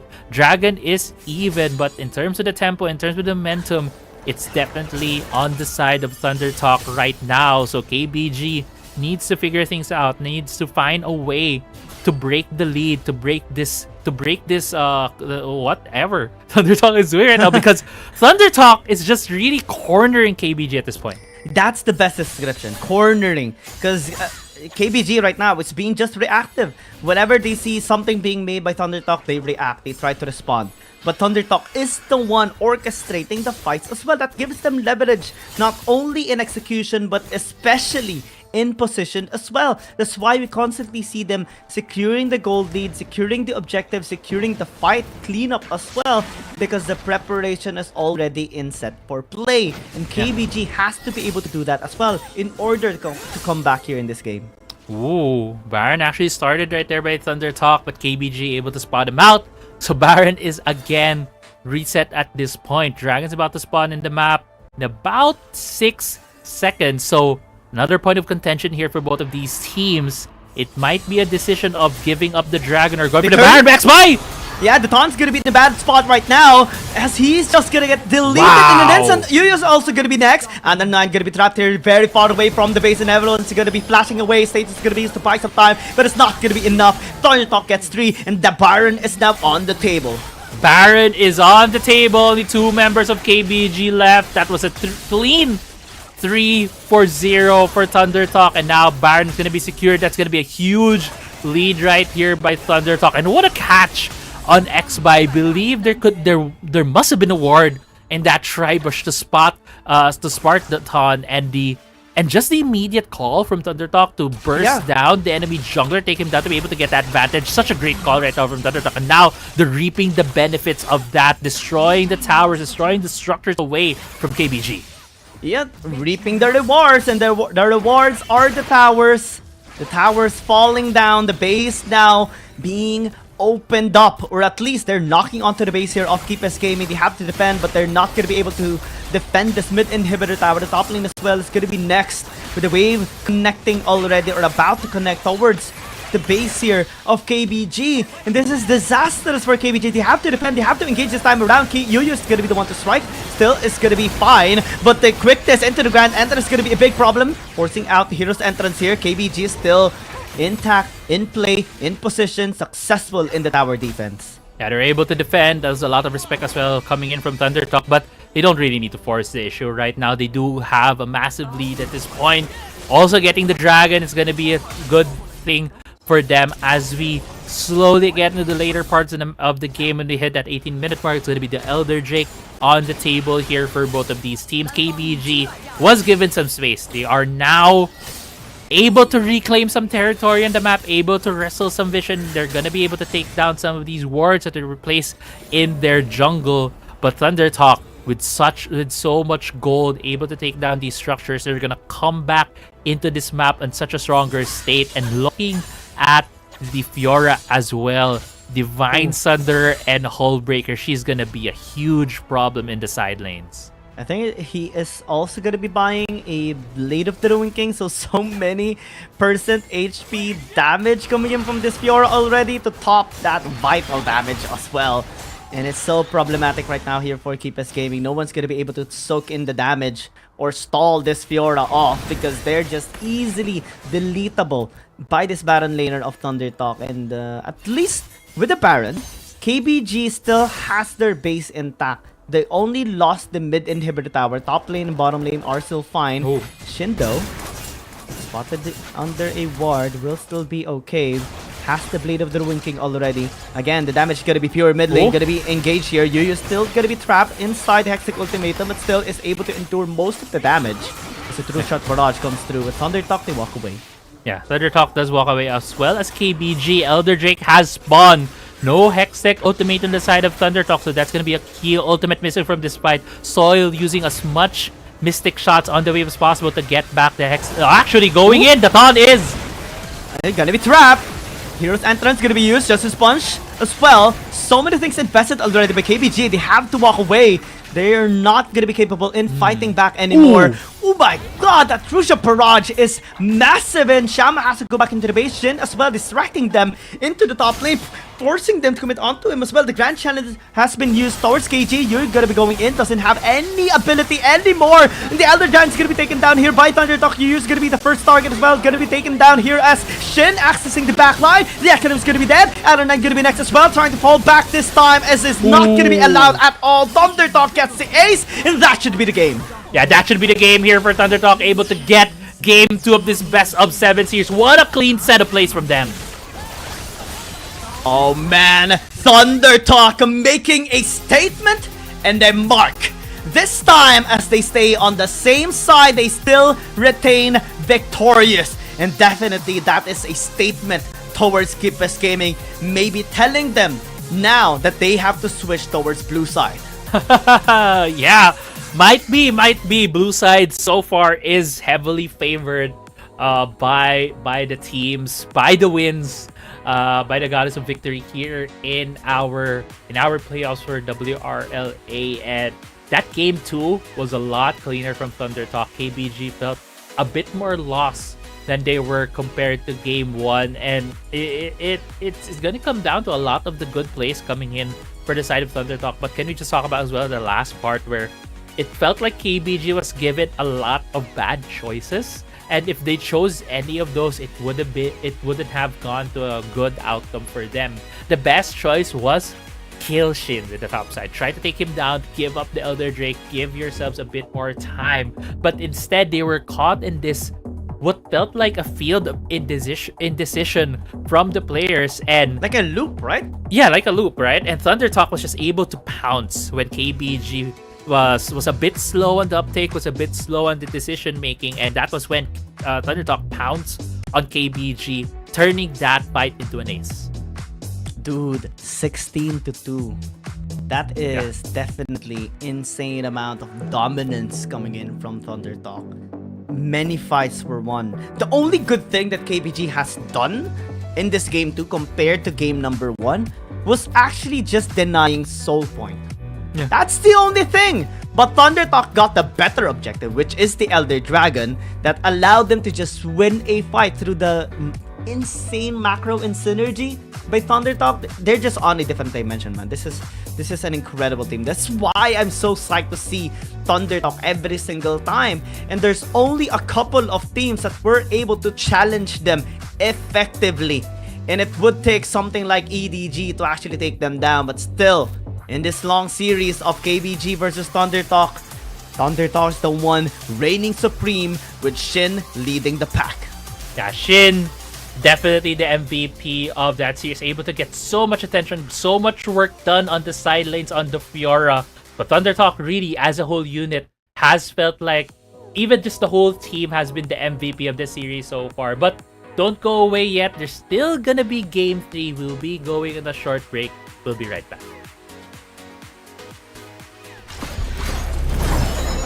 Step light, strike hard.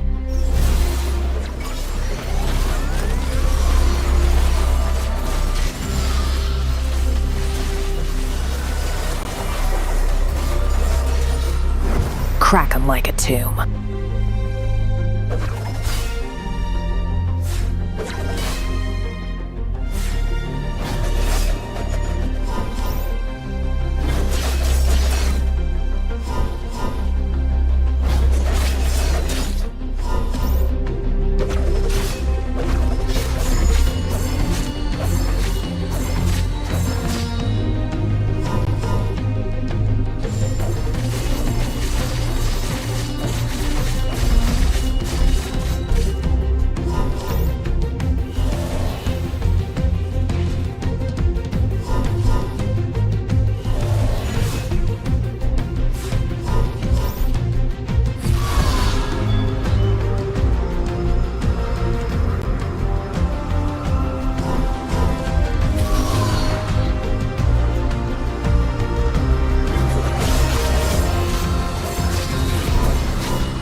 I go where the trouble is.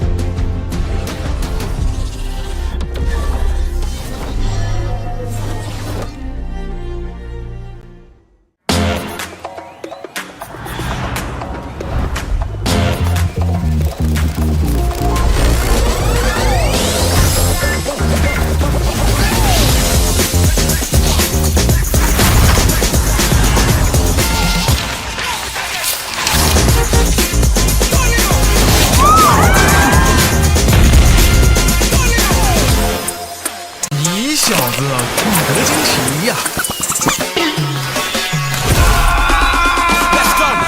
Sicker than the wizard with a top hat. So heavy when I drop it like a backpack. Chit chat, best stick it in the WhatsApp. Looking at the glitter in your Snapchat. What's that? You break like a plate in an earthquake on the first day, like a clown at a birthday. Too late, gotta wait for the first. 牛啊，这个球！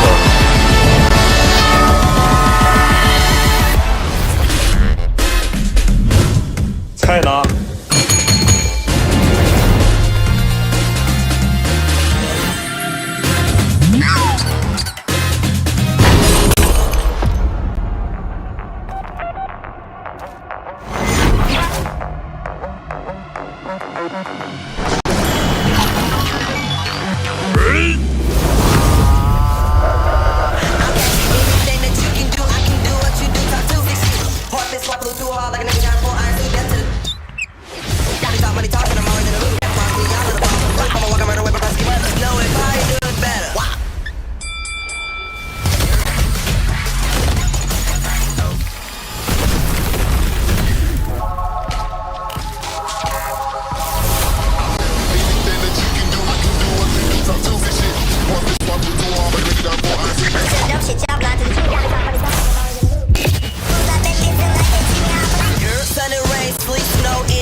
Game number 3 commencing. But let's see if KBG is gonna be redeeming. Because right now they are down 2 points. And Thunder Talk is 2 wins away from securing a victory against them and pushing them down to the lower bracket. Yeah, if they lose here, they're gonna get pushed down the lower bracket. It's gonna be something for Thunder. It's gonna be what they've wanted to really prove themselves to be the new kings here in WRL. It's not over until they are able to win the whole thing, but at least this is gonna be step 1 for them, taking down the previous champions, which has been KBG. KBG hasn't looked hot so far in the first 2 games, while Thunder Talk has just been getting better and better in the past 2 games, almost fielding the same type of compositions, just cleaning things up for them. It's gonna be a really tough couple of games here for KBG. I do want to see them changing things up in a bigger way. I do want to see a lot more proactiveness for them. It's something that we've been talking about the previous game, and we still haven't seen that in game 2. So I'm hoping to have a bit more of that proactivity coming from them in game 3. Yeah, maybe it's time. It's time for KBG to switch to blue side, take the Kali and the Shen as well. Because the Ton is good on the Shen, and that's one of the 4 champions, or one of the 3-4 champions that we do see him perform decently at the very least for KBG. And Anran is gonna be able to be protected a lot, if ever, with the Stand United, because the Hecarim, I don't think it's a good idea for the Ton to pick up the Hecarim anymore. We saw him making so many mistakes in game 1 and especially game 2 as well, and it should not be happening anymore. He has to improve. He has to be put in a champion that he can use a lot better, or else Thunder Talk is just gonna keep on winning. Yeah, off cam, we've been talking about some of his best champions previously in memory, and one of them has been Shinzao. We kind of hope to see, because sometimes, yes, Shinzao is not in meta. Sometimes you have to go for comfort, especially in these kinds of long series in the best of 7, because when you get comfort, you might be able to regain some of that moxie, some of that confidence, but at the same time, also regain that feeling of being able to play the way you want the game to be played. So we'll see if that's what KBG is able to pick here. Since they are on the blue side, they will be able to have a priority pick in this draft. This opens up the Akali if ever KBG is not going to be banning it away. So far, what we have discussed is on point. Camille going to be taken away, Fiora as well. This gives more opportunities for KBG. Even if they ban the Akali, it's okay because if they pick up the Hecarim, this time the Tan is not going to be threatened that much because there's no more big damage coming in from Shin and Xby to take him down. Yeah, exactly. Not gonna have a lot that big, especially the later game damage coming in from the Fiora. But 2 junglers has been taken away. The Evelyn, which is always banned, and Hecarim being taken away here by Thundertalk, which actually opens up a Gragas pick possibly coming in from Yu. It's gonna be the first Gragas that we're gonna see today. Yeah, the UU special on the Gragas, as mentioned always by Oculus. And I do remember season 1 oftentimes gets to see a Varus as well along the way for the double isolation. Thundertalk though not gonna be holding back, picking up the Nautilus. They can go for the suppression play here against Keepus Gaming. If ever KBG is gonna be picking a hard carry jungler for the Ton, like an Aatrox, Thundertalk can just put this Nautilus in the jungle and have something like a Galio to add in for this crowd control. Yeah, it's good to be something. Could be what we expect coming in here. Jax also being picked up here for the side of Thundertalks and in the hands of Shin. Another scaling champion, another champion that could be strong when it comes to the later parts of this game. A bit of scaling on the Jax as well. Maybe we'll see it another split push set. But compared to Fiora, it as a better champion when it comes to joining these fights. Aatrox being picked up here by KBG, most probably gonna go into the hands of KG. Interesting. Okay, Aatrox for the Ton, Lucian for Z, or Soil if ever, because they can still steal out the Corki here from KBG and still have ample time to ban away something like a Zeri here along the way. But the ban on the Kazakhs indicates that this Aatrox might actually go towards the Baron lane, and KBG is respecting some of the champions can be used against them, especially this Yasuo. It's actually quite interesting. Is this gonna indicate that they will go in for the Corki here? Thundertalk is now getting so much information from this banning phase. Yeah. Also for KBG, they're denying any sort of big knockup play coming in from the Nautilus, because yes, depth charge might not be the most reliable knockup tool, but at least it can hit 1. In terms of the reliability, in terms of a lot of people, it's not going to be as big as other tools like, let's say, the Gragas, the Gragas Cask or the Gragas Ultimate. So yeah, it's just taking away one more angle here for the side of Thundertalk. Sona again being banned right here. They really don't want to deal with that champion with her big AoE stun that could just really stop a team at its tracks. Zeri is gonna be stolen away here from Andran 9 as well. That leaves very little choices here for KBG.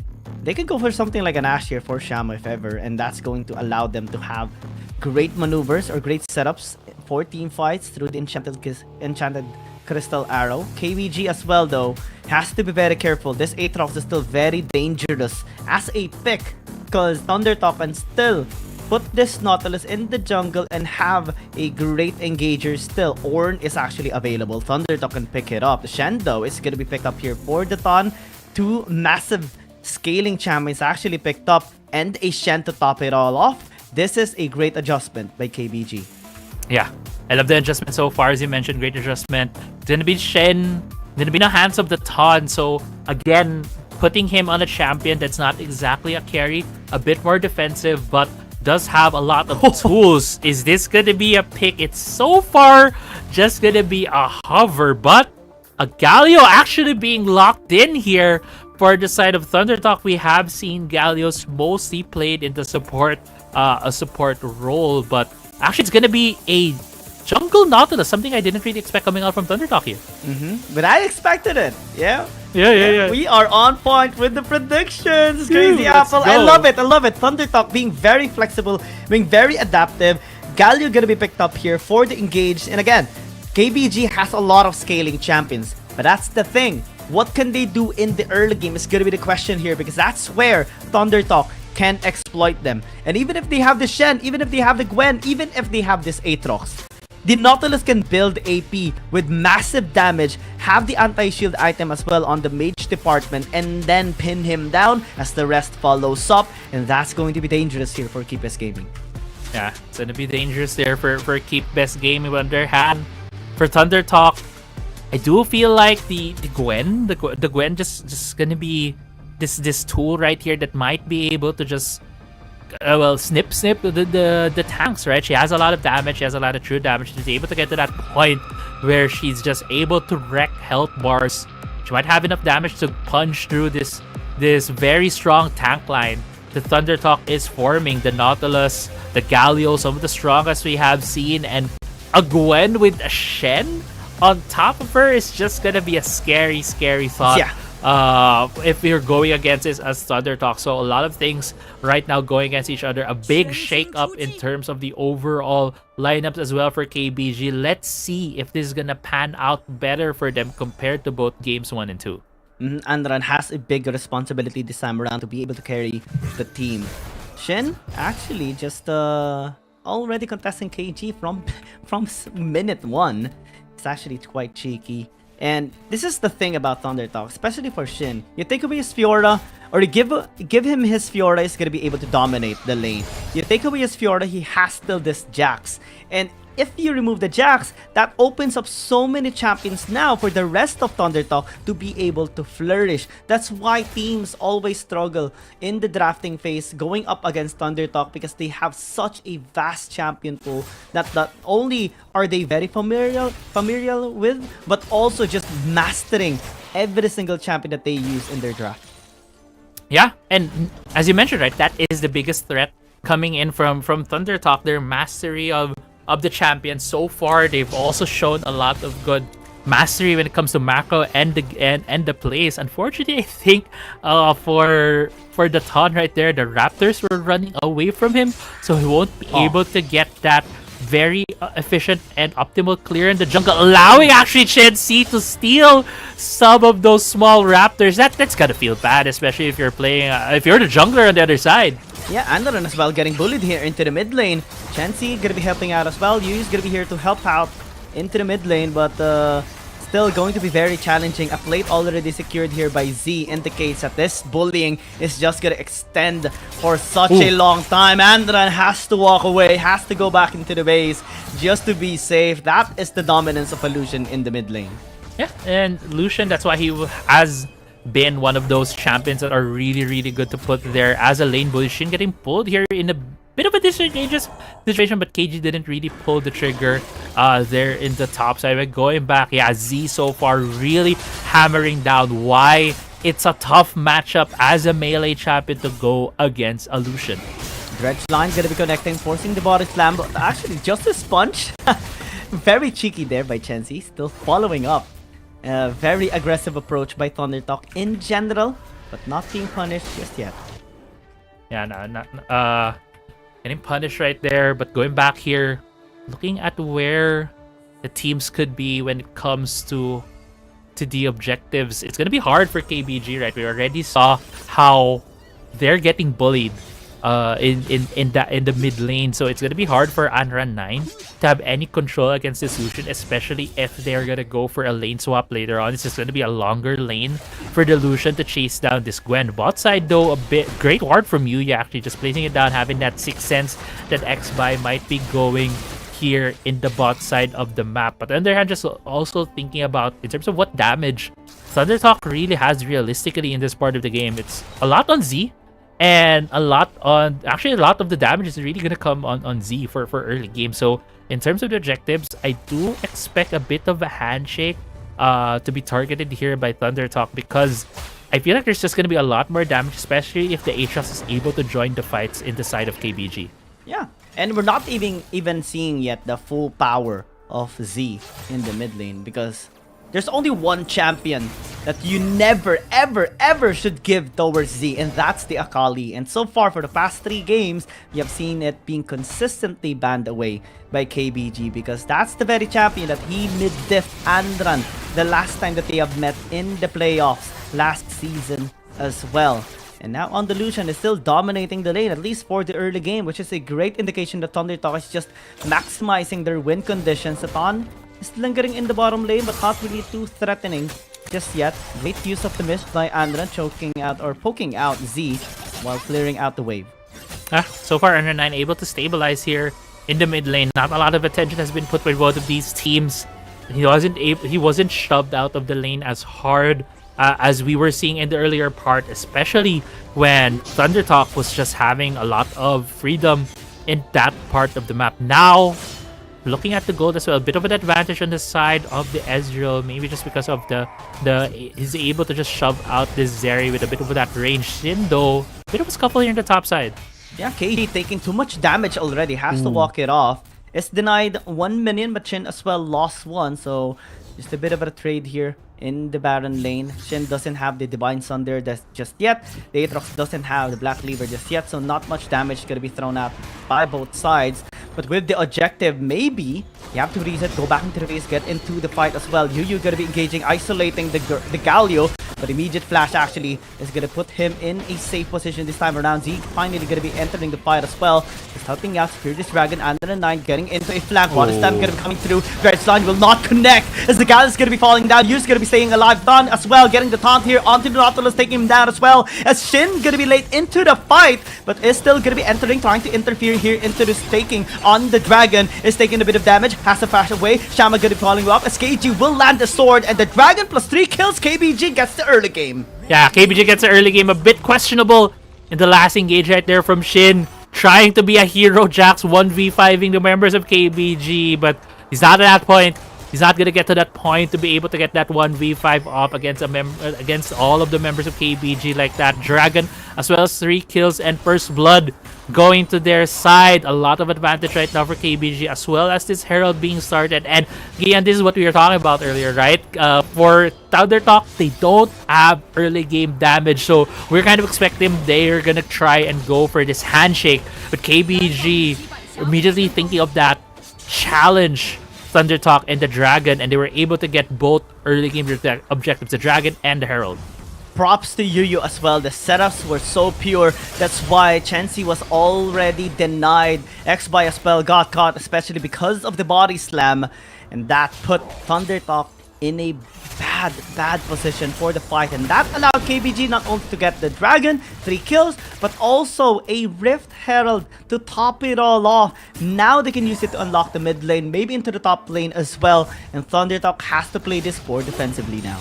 Yeah, right now Shaoma just needs to put a bit more damage there in the mid lane turret. It's now at 2376. It's just at the almost exact HP for Shelly to be able to take down this turret. So also first turret gonna go in favor here for KBG. There's a lot better in the early game. This is what we were looking for from KBG in the past 2 games. More assertiveness in the early game, more ways for them to get these leads. And now KBG has a sizable 3k gold lead against Thunder Talk. Question is, will this be enough? There's still two marksmen the side of Thunder Talk. Yes, one of them is Delusion, not the best when it comes to the late game, but they still have a Zeri, and we all know Zeri with the composition that Thunder Talk has a lot of tanks in front of her. She might just be able to deal the damage later on, but that's gonna be if KBG allows Thunder Talk to get to that point. Yeah, and even if they have two tanks for Thunder Talk, they have the Gwen, and that's the biggest problem here for Thunder Talk. They have to be able to take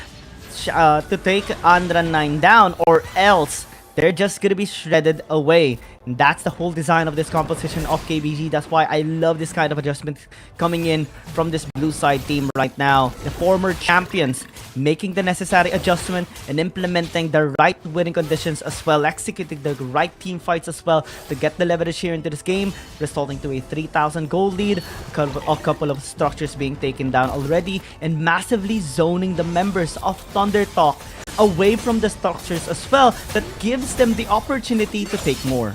Yeah, just that movement from KBG walking to the red side jungle of Thunder Talk was enough space being given to secure the first tier turret in the top side. KBG now has 2 turrets. They're almost extending this gold lead to 4,000, and this is gonna be a very big snowball that Thundertalk will need to face. Shin also, his recall getting stopped right there because there was a ward in that bush. Bit of an off timing for him. Fortunately for him, there was no gank coming for him in the bot side of the map, so he's a bit safe with this recall. But now though, KBG still wants to accelerate the pace of the game. They're not putting more members to the bot side, but this just might be enough for them to clear all of the first tier turrets on the map. Yeah, that's again just great macro coming in from KBG. And again, they have the scaling champions, the Aatrox, the Ezreal, the Gwen. So scary towards the late game, and Thundertalk will not be able to do anything towards them anymore when they reach the 15-16 minute mark. And I'm not even sure if we're gonna be able to reach onto that point just because of the pace that KBG is having right now here in this game. They have to find a way to finally bounce back, but that's going to be very difficult as well, because when the Baron is gonna be available at 12 minutes, KBG can actually take it down so quickly, and even if they try to engage, try to stop them, KBG can actually turn. Yeah, exactly, and we'll see if that's gonna be how Thundertalk takes this fight, right? But they still have 2 tanks, yes. KBG can turn, but if Thundertalk is able to single out one key target, it just might be enough for them to tip the favor into their side. The ton is so far away from this dragon though, as it's getting started here with both of these teams. Yeah, 3.6k as the HP here of this Ocean Dragon. Chenzi though is taking a bit of damage there from the pokes coming in from Sham as well. The Mystic shot, the body slam, the cast for the isolation, and the Knight is gonna be snipping his way towards the objective as well. The Dragon gonna be taken here by KBG, but Shin trying to access you, still gonna be denied. The Khan as well taking too much damage as he is being able to free hit here from the backside by Sham as well. Going in with the Arcane Shift, takes the kill down. Actually still gonna be denied. Shin will be walking away with the jump as well. X-By just in the area. Fortunately, no one died from Thundertalk, but KBG still got the objective. I mean, KBG got the objective, but how Thundertalk keeps doing this? They're so low, but KBG still on the chase.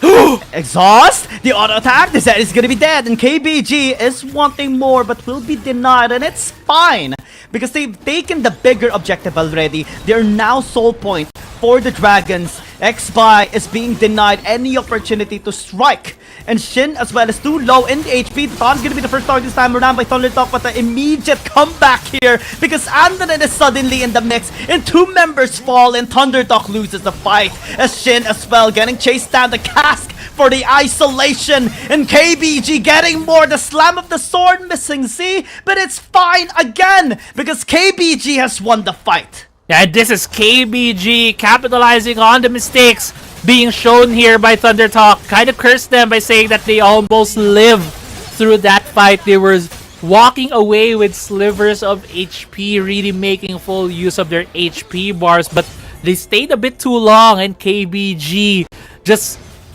looking at Thundertalk and asking the question, why are you still here? We can kill you. And that was exactly what KBG did, bagging 2 more kills on their side as well as the second dragon of the game. We're gonna see in this replay, we're gonna start off where it felt like Thundertalk had a bit of a man advantage, but they already lost one of their main carries. They lost the Zeri. At this point in time, Anra9 was just in the prime position at the right timing to be able to punish this overextension from Thundertalk. Another fight here. And Chenzi is just gonna be the victim. The exit Ignite is not too good this time around. I actually thought that he will stay alive and be able to just be safe. Now Z is all alone, just gonna be given a trim by the barber, and it's just gonna be taken down as well. Yeah, just a snip, taking off the top portion of his hairline at that point in time. Anra9 taking down the Lucian, and now it's gonna be the Baron here being taken by KBG. It's gonna be a free Baron. There's no members of Thundertalk anywhere near the area. It's just gonna be a free Baron at the 13-minute mark for KBG, and so far the game 3 of this best of 7 series, KBG has been running away with this game. You're running away with this game and taking everything for themselves as well. Thundertalk is definitely struggling this time around with his composition being denied of its strengths, and the weaknesses are being exploited right now by KBG.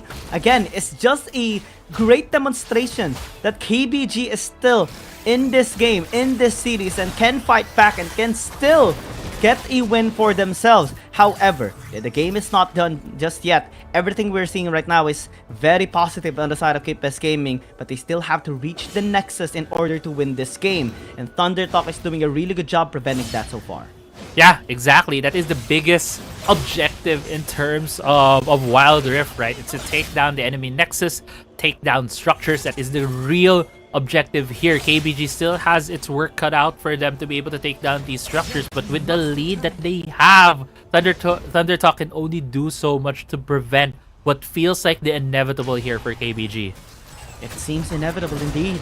ThunderTalk has been trying. They have been really trying to defend, trying to get resources, trying to get those kills, trying to initiate for fights, trying to interfere for objectives. However, every single thing that we have mentioned has been unsuccessful, and now the engage again is being denied. The depth charge dealing quite a bit of damage, but not enough to actually take Chama down. And they're being denied for every fight. Again, KBG is just too far ahead in this game, and ThunderTalk cannot get anything now. Yeah, ThunderTalk can't get anything. KBG able to get away. And now ThunderTalk is what feels like in KBG's shoes of Game 2, scratching their heads, not knowing what they're doing right now in the red side of the map as the third Drake has spawned. But Yu going in. And the isolation coming through as well. Chansey trying to survive, but will not survive at all.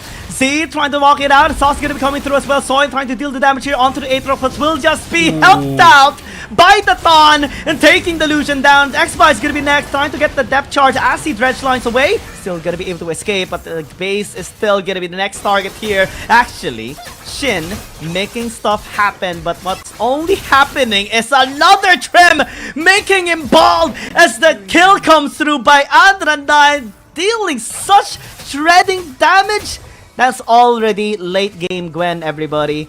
KBG has done it already. They're knocking onto the base of ThunderTalk, telling them the series is not yet over. The fun is now over. We're the ones to strike. We're the ones to take you down. Yeah, ThunderTalk is given a wake-up call right here by KBG. KBG saying that, hey, if you're gonna make these mistakes, we're gonna force the issue on you. We're gonna make sure that you sit up straight while you're playing against us. We're not gonna let you relax. We're gonna take this game 3 here as they also have the blue side blessing, but we're getting hype already with KBG having this commanding lead, but the game's not over yet. The Nexus is still up. ThunderTalk may still have a chance to defend as KBG is just playing this game by the book at this point. I like how you mentioned sitting up straight and having a better, more efficient position in play, because that's us as gamers, right? Sometimes when we lose, we suddenly fix out the way that we sit on our chair and just position much more effectively, like a game time mode. And that definitely has to happen right now for ThunderTalk in order to win here in this game, or at least have the mindset right now in winning and bouncing back here in this game, because so far KBG is just taking full control, getting everything that they want. The Baron's gonna be next as the clean up for the structures later on ThunderTalk's side. However, though, ThunderTalk still getting vision here on this objective. This Butter Crab has been secured by KBG on the top side river. That can give them, again, just movement speed and vision later on if ThunderTalk is going to be contesting them. Yeah, I feel like ThunderTalk is also tricked that, or at least Xby. We're talking about them having 2 big tanks, but Xby is actually full AP on this Nautilus. He had a crown, has a death cap. This is a full AP Nautilus that we have here, and we haven't seen Xby so far popping anyone to the side of KBG. So this build hasn't been effective, even though this is something that they have decided to pick into in this game 3. Now ThunderTalk being pushed away from the Dragon, actually putting their attention more on the Baron. Scuttle is there. There's a ward. KBG knows this. They will be challenged here as ThunderTalk starts off this Baron. Yeah, desperation comes through for ThunderTalk. Can they actually secure this? KG and the Nine's gonna be the area to steal by the Shen. Is just gonna be amazing. The Sims is gonna be coming through. KG as well, landing sword here onto the members of ThunderTalk. C trying to get the outplay here. Is gonna be slapped with a sword, gonna get slowed down, and just gonna get taken away here by KBG. And they're taking the ace already. ThunderTalk is wiped away, and they do get the Baron as well, saying thank you as well, as KBG marches into the mid lane, into the top lane as well. They don't need anything anymore. The only thing in their mind right now is take the Nexus down and push this to another game. Yeah, it's gonna be game 3 being won right here by KBG, and it almost felt like a very clean, very perfect game for them. I believe at the end it was a 7-0 scoreline. They just improve upon the 16-2 scoreline of game 2 that was done by ThunderTalk against KBG, and now we have a series on our hands. KBG really showing up here in game 3, capitalizing on the mistakes from ThunderTalk, and well, it was really just them forcing the issue, which we were talking about since game 1. Actually, to be honest, when I saw the draft of KBG, I actually were thinking already that this might be their win already, because it was such a great adjustment by Anran, picking the Gwen into the mid lane as they picked it last, and ThunderTalk already built around just the Aatrox. And then KBG went in more, adding another late game scaling champion towards the mix, and ThunderTalk as well during the game weren't really able to pressure down the members of Keepless Gaming. No ganks came through from X5, resulting into a kill, and the objectives were actually taken down better by KBG during the 5-minute mark, because they got not only the dragon, but they got 3 kills and the Rift Herald and the tower in the top lane and the tower in the mid lane. That's already game. Thinking about a scaling composition, getting that. ThunderTalk tried to get back, but it's not anymore allowed. And look at the score, man! The score is absolutely insane. Yeah, they got everything. They got the Baron, they got all of the Drakes, they got Elder. They have 17-0 in terms of the kills, and KBG really showing up in game 3 as we were talking about the whole game, because ThunderTalk making a lot of mistakes. Please do not pick the Nautilus anymore, ThunderTalk, unless it's gonna go to Chenzi. Xby, you're banned from playing AP Nautilus anymore. Didn't really show that well, at least here in this game 3, and I think at least coming to game 4 for ThunderTalk, they don't really need to dwell so heavily on this third game. They could just go back and say, let's just do what we did in games 1 and game 2. Let's just play this series to the best of our abilities. Unlike here in game 3, there's a lot of mistakes being taken advantage here of KBG, and just KBG knowing full well that they have full control of the game, able to finish it. Not the quickest, it's still an 18-minute game, but still able to finish it very efficiently. Perfectly as well. Because ThunderTalk wasn't able to get anything. And the Daton this time, I love this. This is massive redemption coming in from the Daton, comparing to his performance with game number 1 and game number 2, Hecarim. This Shen is one of his best champions so far in the entire Wild Rift League Asia, and maybe ThunderTalk is needing to take this champion away from him so that they can actually win against KBG in the next game. But that's gonna be after this short break, everybody. Crazy Napan Live will just take a bit of a breathing, and when we come back, it's time for game number 4.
Feel the thorns embrace.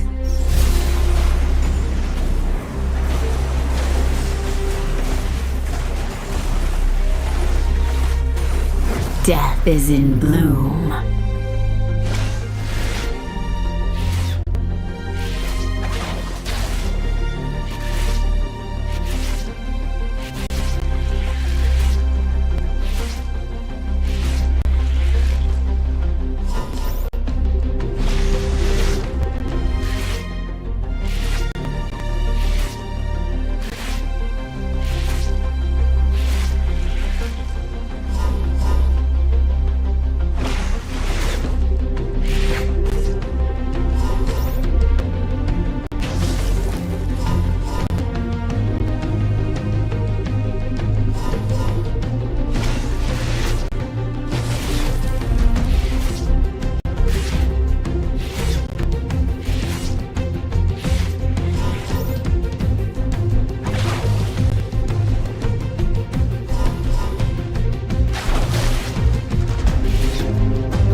None will escape my grasp.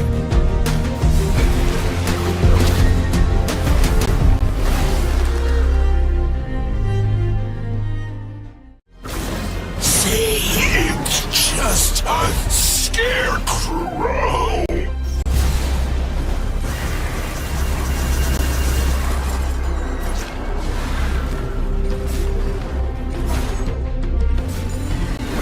Aren't you afraid?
Step light, strike hard.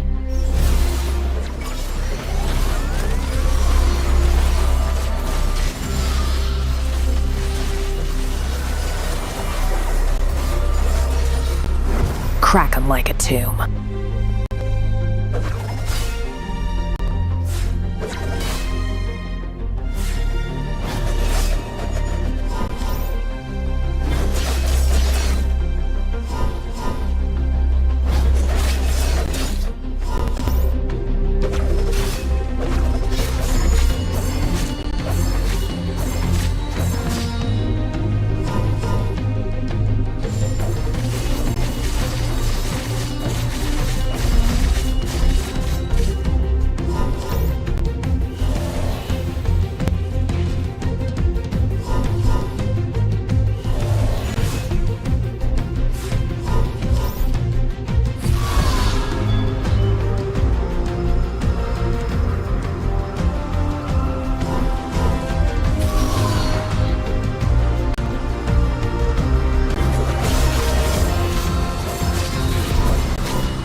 I go where the trouble is.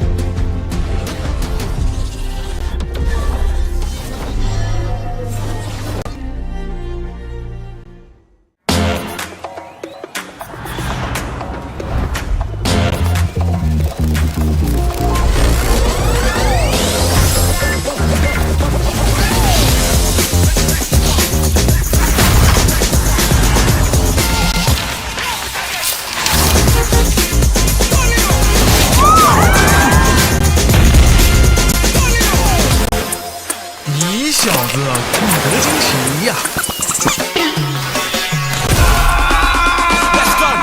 Sicker than the wizard with a top hat. So heavy when I drop it like a backpack. Chit chat, better stick it in a WhatsApp. Looking at the glitter in your Snapchat. What's that? You break like a plate in an earthquake on the first day, like a clown at birthday.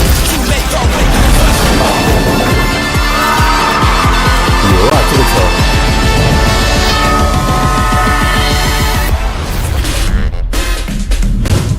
菜呢？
Feel the thorns embrace.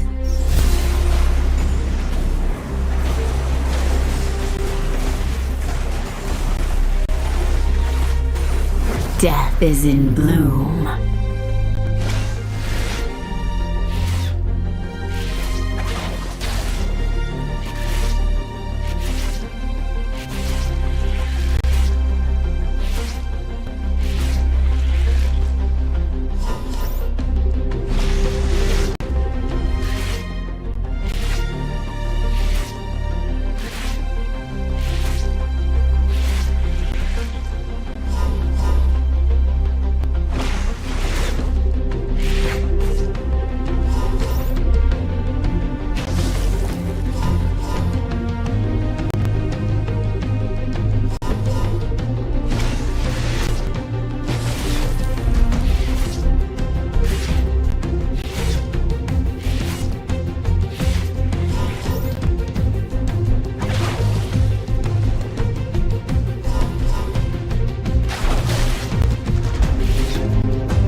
None will escape my...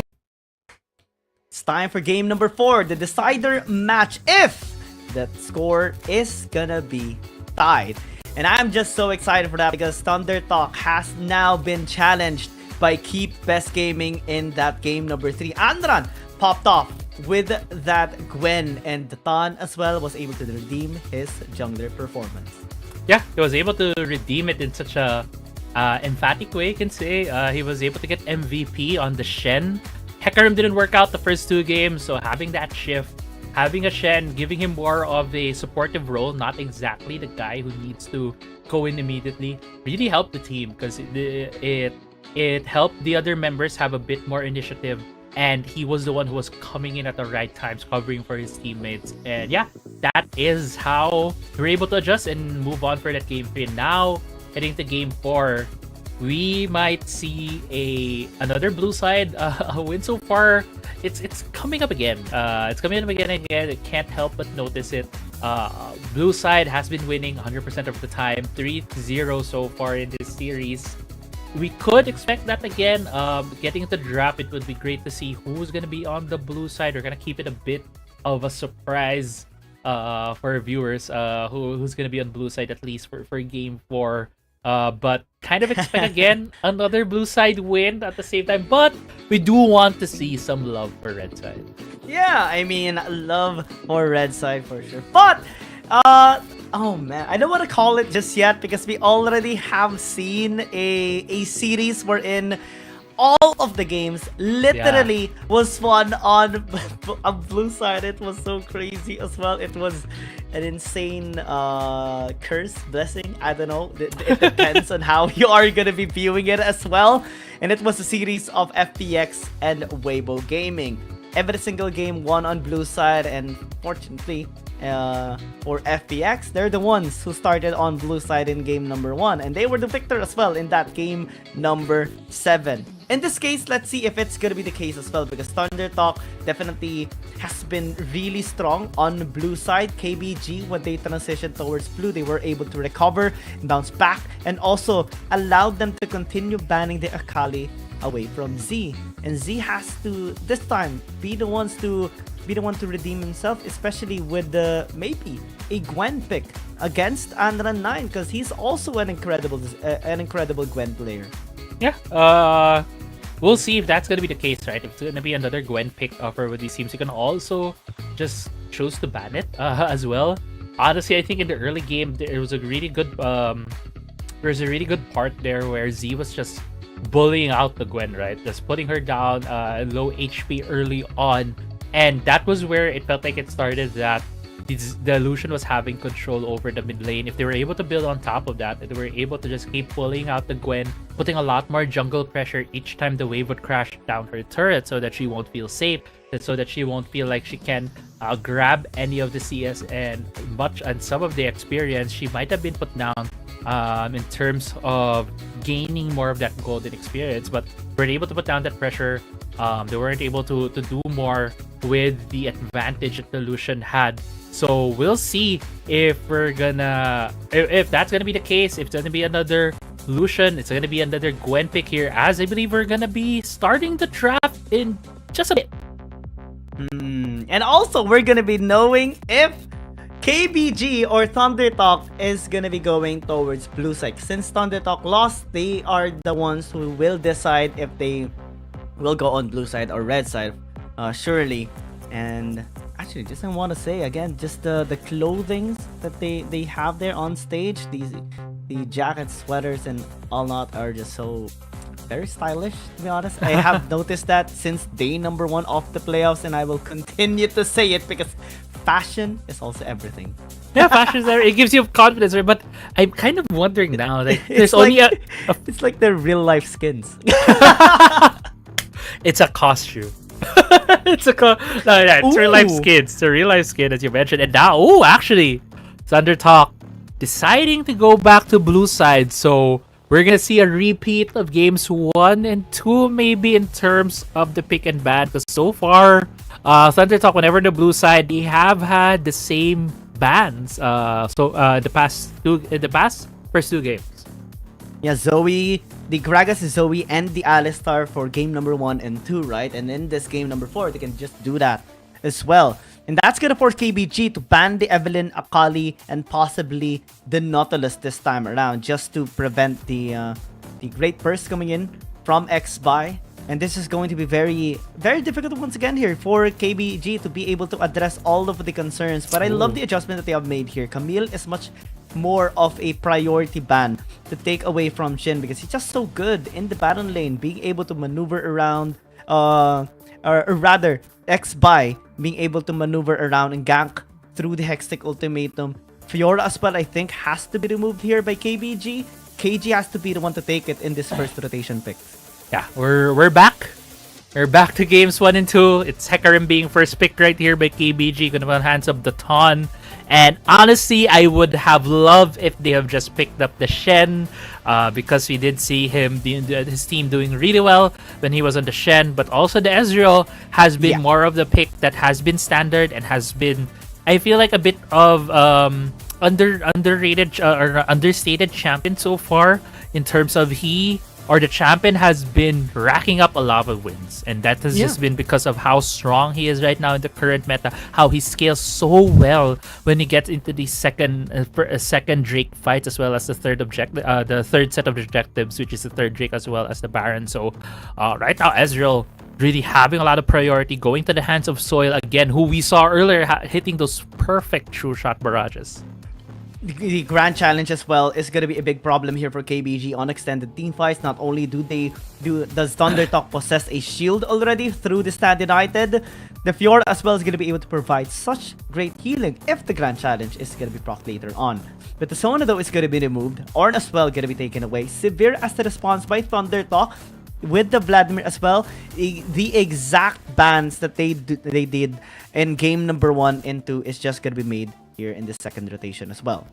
Yeah, same bans for Thundertalk. They feel very comfortable on this side of the map, on the blue side. Corki being priority pick here for the side of KBG tells us that they might be going for a double marksman composition, because this Corki does not serve as much in terms of the early game. He would need another one to justify the scaling that would be needed of him. Lucian could be a follow-up pick right here by KBG, but right now with the hover on the Rakan, this is a possible Zaya pick on the side of Thundertalk. But this was banned in game 3. Yasuo being hovered.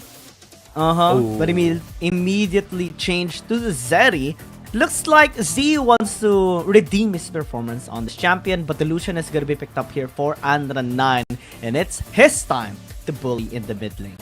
Yeah, it's gonna be his time to bully with possibly Illusion in the mid lane. I feel like it's gonna be a Corki for Unrun 9, as we saw earlier as well. It's usually the Zeri Corki matches in the mid lane, because both champions don't really have as much of a strong early game, so you'd rather match them together so that they would just have the opportunity to just scale into the game. Galio, I believe, was left open in this match. It could have been picked up as well on the side of Thundertalk to match with that Ezreal on the bot side, but nevertheless, it's still a Rakan and an Ezreal, both slippery champions, so it's going to be a very tall task for KBG. If the Ton is able to get to the bot side early, it's going to be hard for him to gank just because of how slippery both Rakan and Ezreal could get.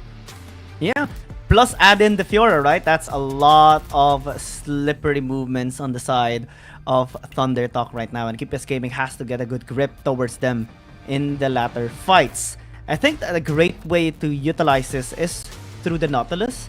That can just assure the lockdown potential of this KBG composition. They have lots of crowd controls, lots of front lines to provide safety for both Andra9 and Ashama as well. And Thundertalk this time is going to be having a much more difficult scenario and locking them down since they don't have the Camille. But the Shen can actually just do the trick as well. Against double ADCs, this can actually work. Yeah, he does have the field wherein all auto attacks miss when he does have that sword. So it's gonna be hard for both the Lucian and the Corki to have their damage stick if it's gonna be the auto attacks for them. Luckily as well, both of these champions have a lot of abilities that they throw out to deal damage, so it might not be as big of a factor coming into this match. But right now, heading into this game between Thundertalk and KBG, if Thundertalk wins this, they will be at match point. On the other end for KBG, if they do win this, they will be able to even out this series. Yeah, that's the goal of KBG. They want to even out the series. They want to reset the series right now and turn it into just a plain best of 3.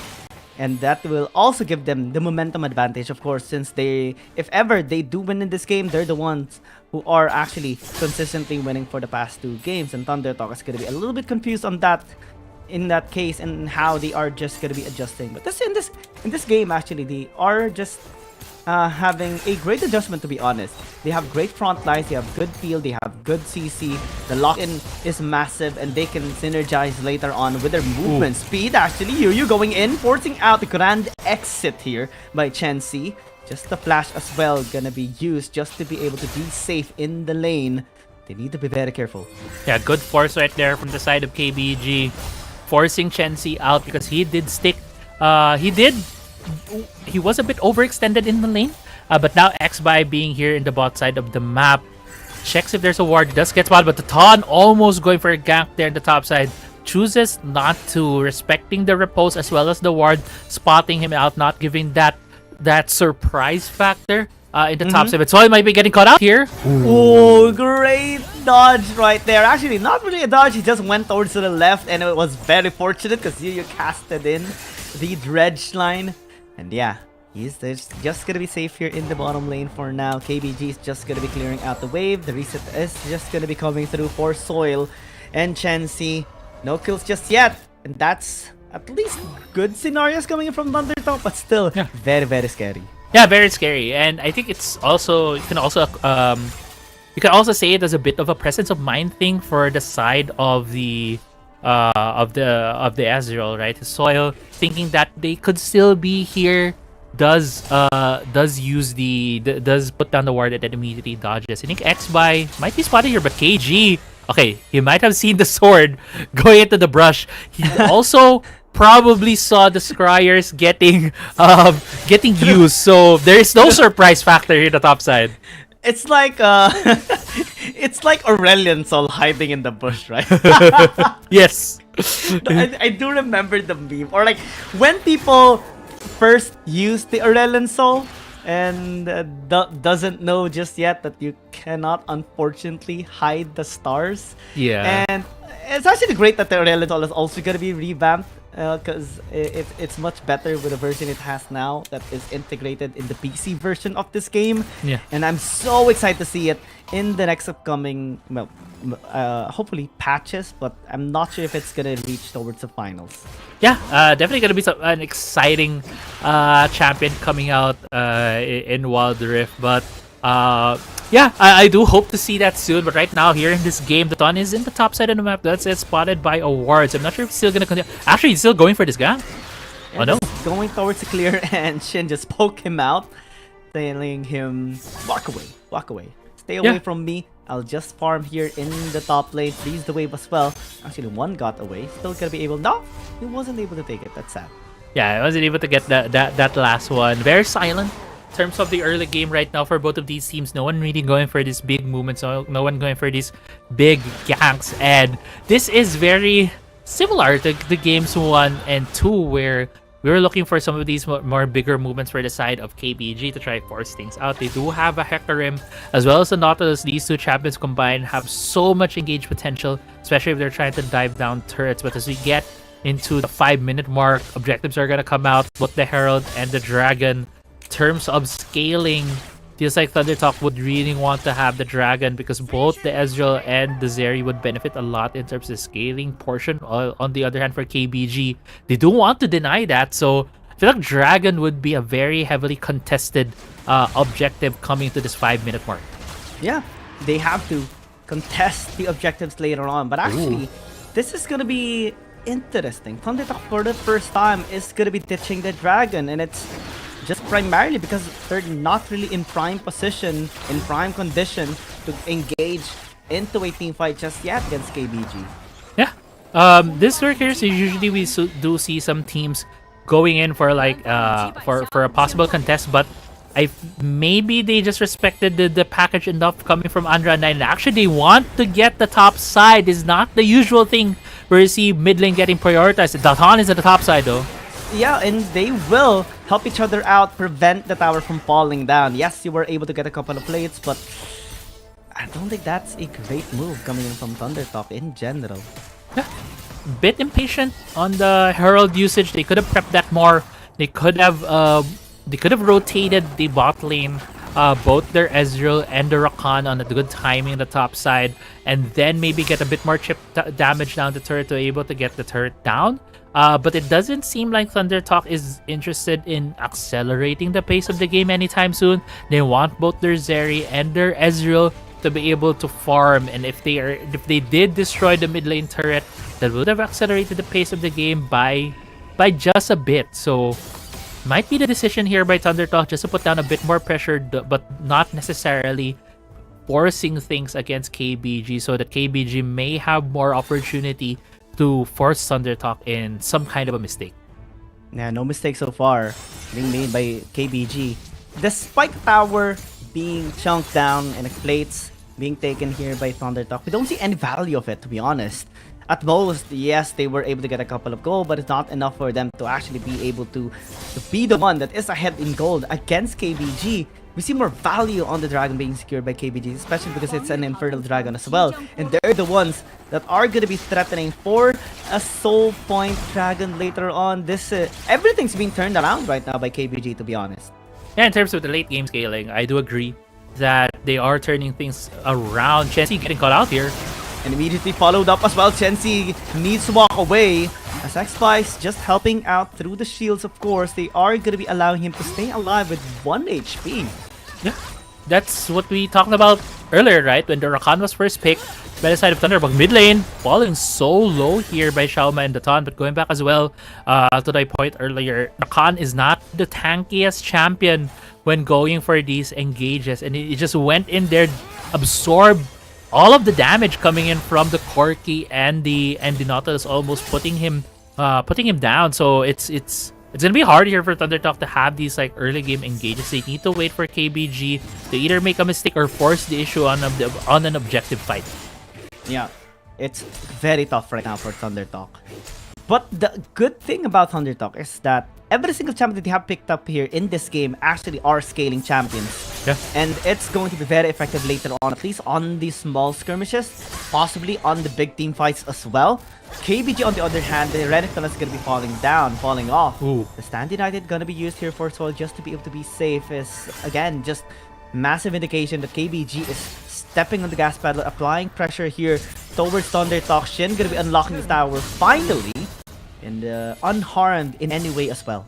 Yeah, he just snuck up on the turret, hit it from the side, and gets first turret of the game for the side of ThunderTalk, giving them a larger gold infusion towards them because they did get the first tower blood of the game. Stand United, as pointed out earlier, was used as well by the Shen, so this won't be available anytime soon. It's also preventing ThunderTalk from using it in any offensive way at the moment, and usually that's one of the things that you expect or would like to see from a team that has a Shen, to use the Stand United offensively on tower dives to be able to get more of an advantage. And I think by burning that, it's still gonna be able to reach a possible dragon fight in the next couple of seconds. In 25 seconds actually it's gonna come up, so that's the next big point of contention. And in this series so far, we've seen ThunderTalk really squeeze out their health bars when it comes to objective fights.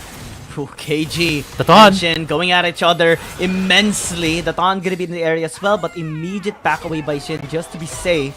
And ThunderTalk not actually answering just yet on anything. But the dragon is going to be spawning out. Datan is not going to be here, and ThunderTalk starting this already. KBG has to fight. They have to stall it out. The steal is not going to come through this time around, though. As the timing is just not great here for Datan. Chensi, though, has to walk away. The rest of ThunderTalk is going to be dashing through as well.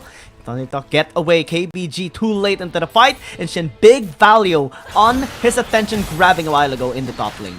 Yeah, exactly. Shin catching the attention of Datan. Datan is like, had that aggro meter on Shin, getting taunted essentially by the aggression on the top side, running to the top side, using his charge, not allowing him to have enough time, but you almost catching soil.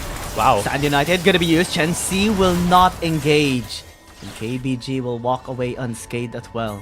Yeah, great defensive plays coming in from ThunderTalk so far, but he might be caught out in the Scuttle Crab. Yeah, this time Xiaoma is actually stepping forward. KBG will not pursue. That leaves them be, at least for this phase of the game. ThunderTalk, though, it's going to be engaging here still. KG going in with the dominance. Shin is just going to be patiently waiting for it to expire. Does still have the grand challenge for later. Yeah, feels like Shin's just baiting out the ultimate as well as the ignite from KG. Now the Renekton does not have both of those tools on his arsenal. But Fiora still has her ultimate. She might be able to 1v1 the Renekton now that she knows that those tools are down. But the Taunt is in the area. It's gonna be a scary thing here for Shin as he recalls away the top side. Good call for him, just having a bit more safety. And now we're getting to this point where it's just a bit more passive for both of these teams. But even though both teams have dual marksmen, but as you mentioned earlier, right, for Thunder Talk, they have champions that scale well, meaning that they don't really get a lot stronger when it comes to their abilities, but they get a lot stronger with items. Shin on this Fiora, notoriously strongest when it comes to the 1v1s, won't have any challenger in these side lanes the later this game goes. Yeah, and the great thing about the composition now of Thunder Talk is that the Shen still can help out in the bottom lane, still have enough time to use the Stand United later on, but this time Taunt's gonna be in the area helping out Anran, poke him out. Trushit Paraj hits only 1 minion. Chensi as well gonna be in the area, helping him out, aiding him just in time for the rest actually of KBG to know that he's there, and they walk away as well. Yeah, also KBG stealing away the red buff. I feel like they were also looking at maybe diving the bot side, but when they saw Soil seeing them, they immediately backed off. But with the pressure that they put on the map, they're having a bit more time here in the bot lane. Turret's almost down, does get it. So KBG at least getting one more turret on their side, continuing with the bit of the goldie that they have. It is 1,000 in the lead for KBG, but the current game state, it's still very, very close between the two teams. Yeah, it's actually a great adjustment by KBG. Shin went into the bottom lane thinking that KG might actually follow him, but he actually just remained in the top lane, and Andran was just there and actually winning against this Fiora so far, preventing any sort of side lane threat happening. But this time with Hullbreaker, it might be different this time around. It's gonna be much more tanky, and KBG has to send out more in order to take him down. Yeah, it's gonna be a huge side lane threat at this point. It's gonna get to a point where they might need to have like two champions or two members to challenge him or to stop him from this side lane. It's gonna be very, very hard for KBG because their lineup really prefers to be a big ball that just deals damage from front to back and mow down members of Thunder Talk. But with Shin being this strong, it's gonna be hard for them to execute any of that in these fights. Yeah, it is back to top lane as well because Dragon is about to spawn in the next minute as well. 29 seconds rather. This Dragon is going to be spawning up. Shin as well in position to just continue split pushing, giving KBG now a choice. Either to pressure him down and try to take him out, or give this Dragon away. It's going to be a very difficult position for them, but Andra9 is actually the one in the top lane, having, again, just the zone control against Fiora, actually forcing him to be just here in the mid lane as well. Can be a little bit difficult here. Fourth on top provides now the chance for KBG to start this objective on the Dragon. Shin is going to be in the area, but this is what KBG wants. That Spy as well getting poked out a little bit, going to be engaging. The Charm is just going to be coming through with the quickness into the Grand Entrance. Spy is going to be low in HP. The Death Charge is going to be chasing him down. Great use off to the post by Shin to block some of the damage here, but the Dragon is still going to be taken here by KBG. And again, just the winning condition. Great maneuver by KBG, just forcing Shin into the fight. Yeah, they forced Shin into the fight, and Thunder Talk just having full respect on KBG, knowing that they didn't really have a good angle to go in. They didn't even play with a 50-50 on that Dragon, just essentially giving it up towards towards KBG. But we're able to get a turret on the bot side that allows them to have a bit more space. Baron is being checked here by Thunder Talk, hasn't been started, and right now Thunder Talk is giving a lot of respect, and that is because KBG still had a lot of their turrets, especially this mid lane turret. It's still very healthy, and with that turret still up, it's gonna be hard for them to do these Baron dances that KBG is doing against us as they're trying to force Thunder Talk into an ARAM situation, even though we do see Shin sit pushing on the side. As long as Thunder Talk is not able to take down this first tier mid lane turret, they're gonna have a hard time playing this macro game. Yeah, Thunder Talk has to be very patient. You have to stall this game out, because later on, Z and Soil is gonna be able to deal massive damage into the fight.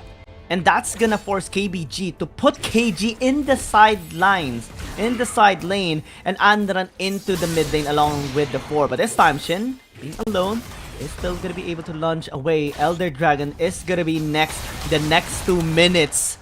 And this is where things are gonna be complicated for both sides. A lot of things has been considered in every single decision they have been making so far here in this game.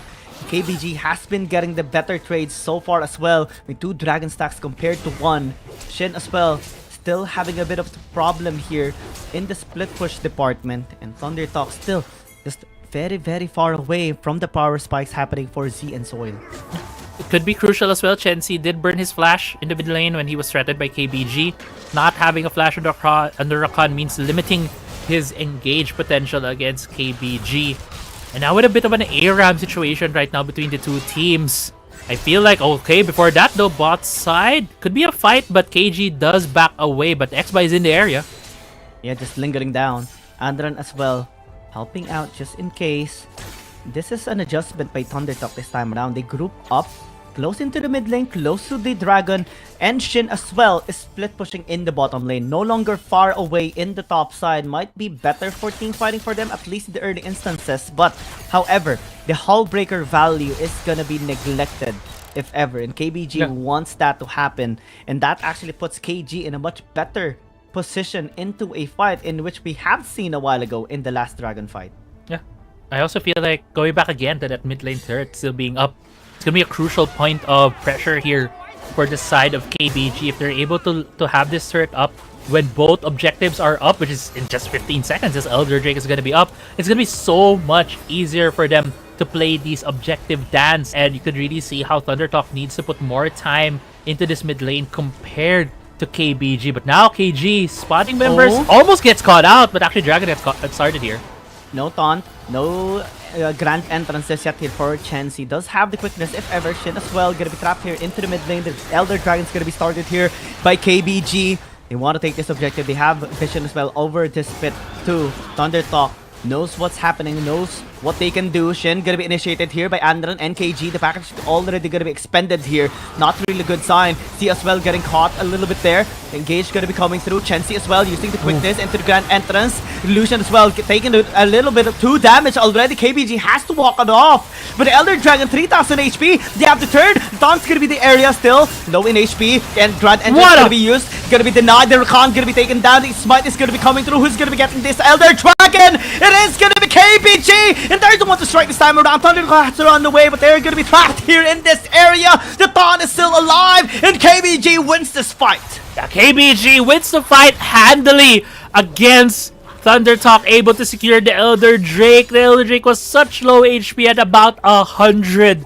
The KBG in the end gifted as that Dragon. They are able to go back to their base, not taking the Baron. As we head into this replay right here, we see KBG is the one who is starting off on this Dragon, and Shensi does go into this fight. You're gonna see the picture-in-picture Baron is being secured, but going in here, the re-engage coming from Thundertalk in the fight is gonna go from when Shensi goes in. I believe he gets a 4-man grand entrance, 3-man grand entrance. That could have been a big opening for Thundertalk, but they weren't able to capitalize on it, and not having their jungler anymore in the pit means that this Elder Drake was free for the taking, and Thundertalk could only lick their wounds after that fight. They were split into deciding whether to engage or commit onto bursting the Elder Dragon, and they did neither. And that was the biggest thing for KBG to actually bounce back in that instance. And now double objective, double trouble here for KBG.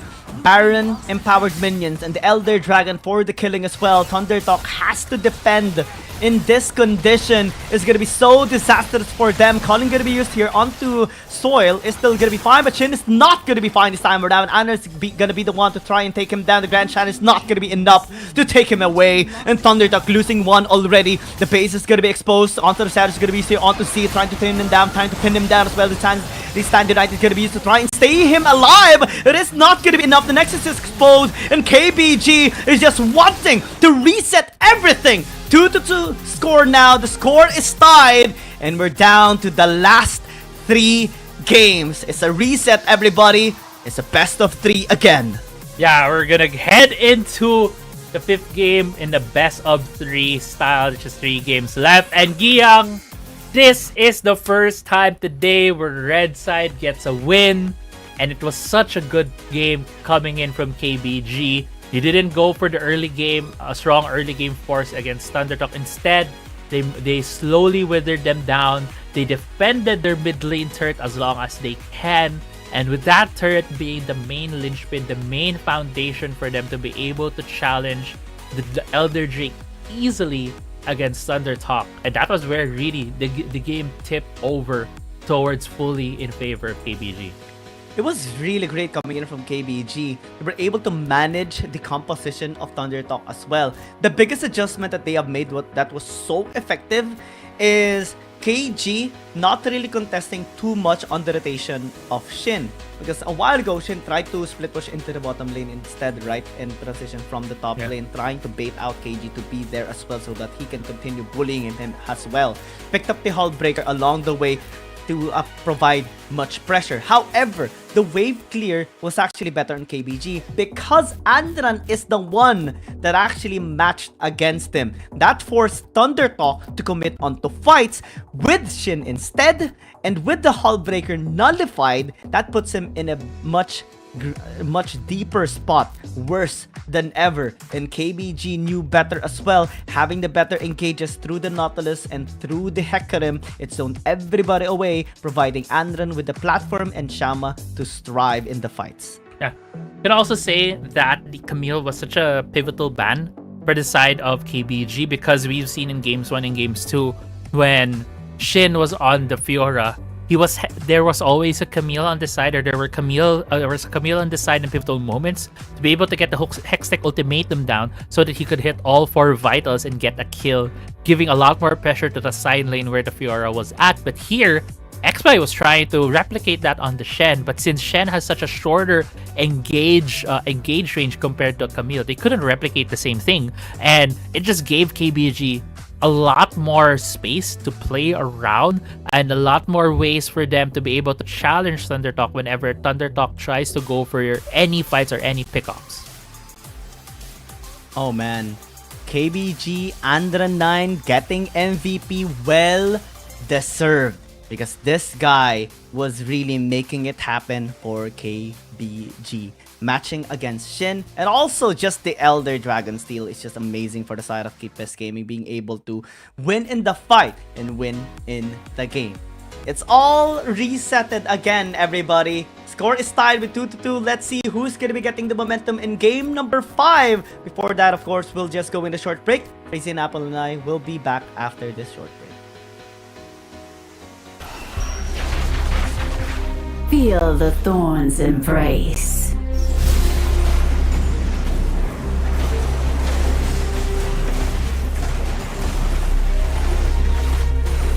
Death is in bloom.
None will escape my grasp.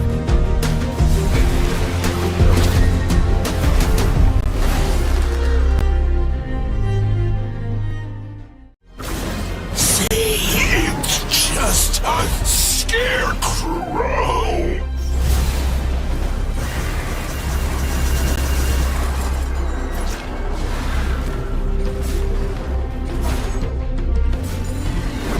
Aren't you afraid?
Step light, strike hard.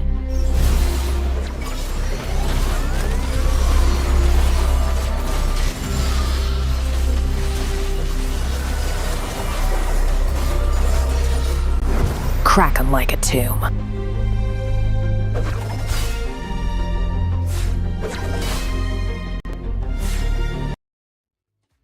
It's Reset City, everybody. We're back to a best of 3 between these two strong teams. Keep us gaming! Had a bit of a hard time during the first 2 games, Thundertalk getting a 2-0 start. However, after getting better adjustments this time around, they were able to get 2 more wins to tie up the score. And let's see what's gonna be the adjustment this time around by Thundertalk. Yeah, we'll see what's going to be the adjustment getting in here, right? They've lost 2 straight games. They did win 2 straight as well in games 1 and 2. But game 4, they tried to run it back to what they were playing in games 1 and 2 with a bit of an adjustment as well because of the Camille ban. But it didn't really pan out for them. And I think it's not the biggest thing in terms of a backer game. It's not the biggest thing when you're a viewer of the game. But for me, the biggest mistake, or maybe the biggest decision that led to KBG being able to hold on any onslaught coming from Thundertalk is that mid lane not being prioritized, taken down. Because in terms of the first tier turrets, mid lane is most important because it allows you to have avenues to get inside both blue side and red side of the enemy, into the blue buff red and red buff side of the enemy's jungle, allowing you to have more vision, allowing you to corner the enemy more, and more importantly, when you get into the later parts of the game, allows you to have that mid lane control to be able to more quickly go towards a reaction either on the Baron and the Elder Drake. And we did see in the Elder Drake fight, since there was a turret in the mid lane, Thundertalk wasn't able to shove the lane past the river. It was always just right in front of the river portion of the map, and KBG always had that turret behind them, and that's why they were able to just keep relying on that to win these fights. And now, I heard the reaction from Giyang. We're heading into Game 5 draft, and it's gonna be a mix-up. It's gonna be a red side here for Thundertalk. Yeah, that's very surprising for me. I actually thought that they're going to be rotating around both side. However, I do understand the sentiment by Thundertalk. Maybe they want to really secure the Nautilus on their side, deny it from Yu this time around, and revolve around the draft from that as well. I'm also looking forward to maybe seeing finally the Gwen being picked up here for Z, because I remember him being so good on that champion way back in Season 1. However, we don't really see him on that champion anymore here, especially the playoffs. Maybe it's an indication that he wants to reserve it for the finals or the later stages of the playoff, but it's still very risky. Hecarim this time around is going to be picked up here for the Ton once again as he gets more and more comfortable with this champion. Yeah, he did pretty well in the previous series. The Ton has really been coming on of his own here. And this series being a lot more comfortable after that successful Shen game. I kind of like the red side pick just from a pure draft perspective right now in this series, because these teams have shown that they like the champions that they played in the past couple of games, and then if you're able to secure them early on, especially 2 combos on the red side, it kind of gives you this more confidence that you're able to pick some certain champions that you're comfortable like right now. Ezreal being prioritized here by Soil. He's really good on the champion, so I do expect for him to be the ones piloting that alongside the Nautilus again on the side of Thundertalk. I hope that this Nautilus would be a support, because I did not like the look of XBY piloting it in Game 3, especially that it was an attack, it was a pure AP build, and it didn't really have much of an impact. It's very vulnerable, right? It's easy to burst out. If you make a mistake, you're basically done. And this time, without the Fiora of Shin, KG is going to be getting this Aatrox in the Baron lane. And this is going to be very scary for Thundertalk. Renekton is going to be picked up here for Shin instead. And that's, again, more pressure on the side of Thundertalk to be able to make stuff happen early into the game, or else this Aatrox is just going to be raining down on them, landing the sword, taking them out, and pulling them in for the Death Chamber.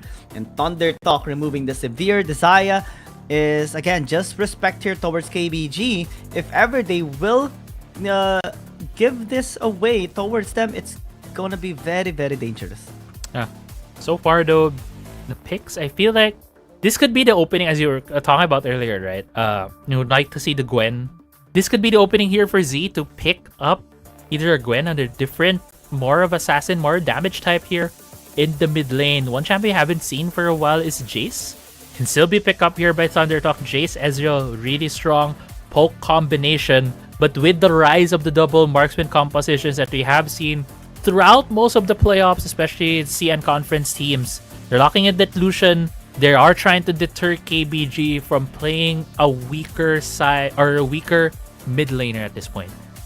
Oh yeah, this is gonna be a little bit tough. Alistar as well, finally getting onto the hands here of Yuyu is, again, just massive development coming in from the side of Keepest Gaming. Lucian is going to be great, definitely here for the mid lane for Z, but however, it's still going to be very scary going towards the late game. KBG investing so much for that, and Thundertalk, oh, what's going to be their adjustment? Cinch, I think, is not going to be a good pick. It's very dangerous. It can be easily taken out later on. I'm just smiling when I saw the Cinch. And they do pick it up! Wait! Whoa! Wait, it's locked! Oh, okay. Whoa. Okay. I was just about to say, I was smiling because I was wondering what Thundertalk is cooking in this series, but it seems like they're cooking up a Singe. They're cooking up the Arcane Champion coming in here for this series, and it looks like it's going to be on the hands of the Shenzi. Support? Yeah. Nautilus jungle, Ezreal in the mid lane, Lucian in the bottom lane, and a Singe support for Chansey. Man, oh man, the creativity by Thundertalk is very, very dangerous. I don't think this is going to be as easy as they intended to be, but I love the creativity we're seeing right now. If this works, this is gonna mess with the composition this time around, the drafting phase of KBG. It could potentially mess that up, right? Or it could potentially mess up Thundertalk because again, they have X-Buy on the Nautilus on the AP, and it might be more successful here paired up with that Singe in the support position by Chen Xi. And look at him just smiling to the camera, knowing that he has very well picked up a very unorthodox champion in the support position. But let's try to make sense of it, right? Let's try to make sense.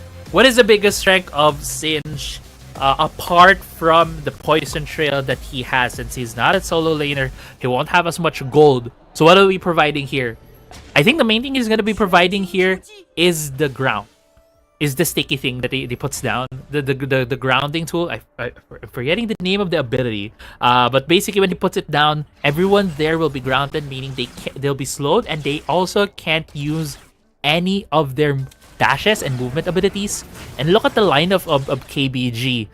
All of the champions in the KBG roster has a way to dash. So if they're able to plop that down in the middle of the river when they go for these objective fights, it could mess up the initiation coming from an Alistar, coming from an Aatrox, coming from a Hecarim, and it could work. It's so hard to land that ability correctly, but if Chen-Chi has been just hiding this from us and is cooking this up for us, we might just see a successful Singe game. Who knows? Who knows? I'm so excited. I'm so psyched for this game because we're seeing, again, just some possible counters and some irritations that this Singe can actually make in the game later on, especially when he gets to build a Rylai's Scepter, maybe Leandris as well for additional consistent damage over time. And that can actually just be very messy here on the side of Keepless Gaming as the team fights commence. It's going to be very dangerous as well later on for KBG to recklessly engage because the fling can be very effective in just putting you in a bad position for a fight. Oh, interesting stats as well. This is basically last season that we have last seen the Singed. It's been more than a year since we last seen that champion in play here in WRL. Actually, XBY going for a very cheeky invade as well on the blue side jungle of KBG. I was wondering where the bulk of the gold lead right now is coming in from Thundertalk. It seems like XBY just going for a very fast clear. He's already level 5, and actually the Ton just hits level 5 as well. So not a huge advantage right now in terms of the top jungle for the side of Thundertalk. But I think he was able to successfully get more camps from the Ton, and that essentially says that XBY will be a bit more accelerated compared to the Hecarim at this point in time. Thundertalk definitely has to be very careful later on in handling this Hecarim because the Ton is starting to have a better performance on this as well. We saw him popping off a while ago as well, and this is going to be a little bit of a dangerous thought here to think about. Oh, good flash. Z though getting ganked. Onslaught of Shadows coming through, still gonna be fine. They don't really have that much executing damage on the side of Keepless Gaming. Trishot Barrage gonna be connecting to him as well. The Nautilus is gonna be in the area, trying to get a cheeky position towards the Ton. Going towards Raptors. This might gonna be coming through, healing him up though. It's going to be a little difficult for XBY to actually take him down. Yeah, I think XBY was just trying to see if he can steal a couple of those Raptors. So Chen-Chi flashing in. Yeah, the fling. Shama's still gonna be fine though. Chen-Chi just overstepping a bit there. XBY finally is gonna be in the area. I think it would have been better for Chen-Chi to actually engage a while ago when XBY is gonna be there, but they still commit, and that's gonna be first blood. Chen-Chi as well is just gonna be traded out. 1-for-1. Thundertalk though starting to be more aggressive. Yeah, Thundertalk very aggressive here. Chen-Chi, you can really see that he is being a lot more creative with the Singe pick, being able to just fling around the Zeri getting the kill. It's a bit of an advantage as well on the side of Thundertalk because it was Soil who was able to pick up the kill. Look at the replay right here. This was after the flash fling from Chen-Chi, and this was just an immediate go by XBY. Didn't even wait for the team. It's just like, we're gonna go now and use the depth charge. Gets the lockdown on Xiao Ma, gifting the kill right there for Soil. And actually Chen-Chi was taken out by the Alistar. So in terms of gold efficiency, it's definitely on the side of Thundertalk for that fight. Oh yeah. KBG this time around has to pick up the pace. 1,000 gold lead already established here by Thundertalk. It's a great indication that the early game is actually working here with the Singe. Chen-Chi with a cheeky pick, man. This is starting to get spicy. I wonder if there's other teams that are actually wanting to pick up the Singe in the support position, because so far Thundertalk is the only guy that is bold enough to make this happen right now. Yeah, definitely he is the only guy who's bold enough. He's only the guy was picked it in the last 195 days, right? And now Dragon is up. It's being immediately started here by Thunder Talk, but Daton and KBG looks like they want to challenge this. It's still very healthy. Oh, they are gonna be here. Daton gonna be in the air. This Whoa! KBG is gonna be the one to get it. X-Bar as well, just flashing away. Chensi trying to slow them down, but still is not gonna be enough dealing the damage. Andran is fine. Z as well, almost blowing him out. And again, just the maneuvers here of KBG to steal big value by Daton here. Yeah, and we saw the ground being put right there by Singe. Didn't really work out. It's just the Hecarim just ran away from it. They're still able to use the onslaught of shadows. They're able to cut the distance and able to get the steal. Great job right there from Daton. And now we're gonna see things go back in a reset. Herald is being started here by KBG while Thundertalk is looking to respond. This is going to be very dangerous. Again, Daton is making it happen. Yu gonna be engaging X-Bice, the one taking a bit more damage than he can chew. It is just gonna be taken down here. KBG, again, just flexing their muscles right now. They're in this fight, and Thundertalk can no longer contest on this RH. Yeah, it's gonna be... Actually, they're still contesting here. KBG is still in the area. Headbutt pulverized. Chensi is the one to get with the fling. Flash out by Yu just to be fine. KBG now focusing on to the objective. Rift Herald right now resetting for a bit. Yu as well still gonna be fine. The objective again. Double objective for KBG. Yeah, double objective for KBG, and as things stand, right, it seems like there's a lot of things going well for KBG. They got the Drake, they got the Herald as you get into the replay, but Thundertalk did get a turn. But going back here, X-Bai was the one who was who got picked off in this fight. It's just KBG. It's just catching out X-Bai. X-Bai is not the tankiest member right now, even though he's on the Nautilus. He is AP of this champion, so it's gonna be hard for him to be able to survive. But actually, bot lane though. Ooh, onslaught of shadows. This Renekton is not gonna survive.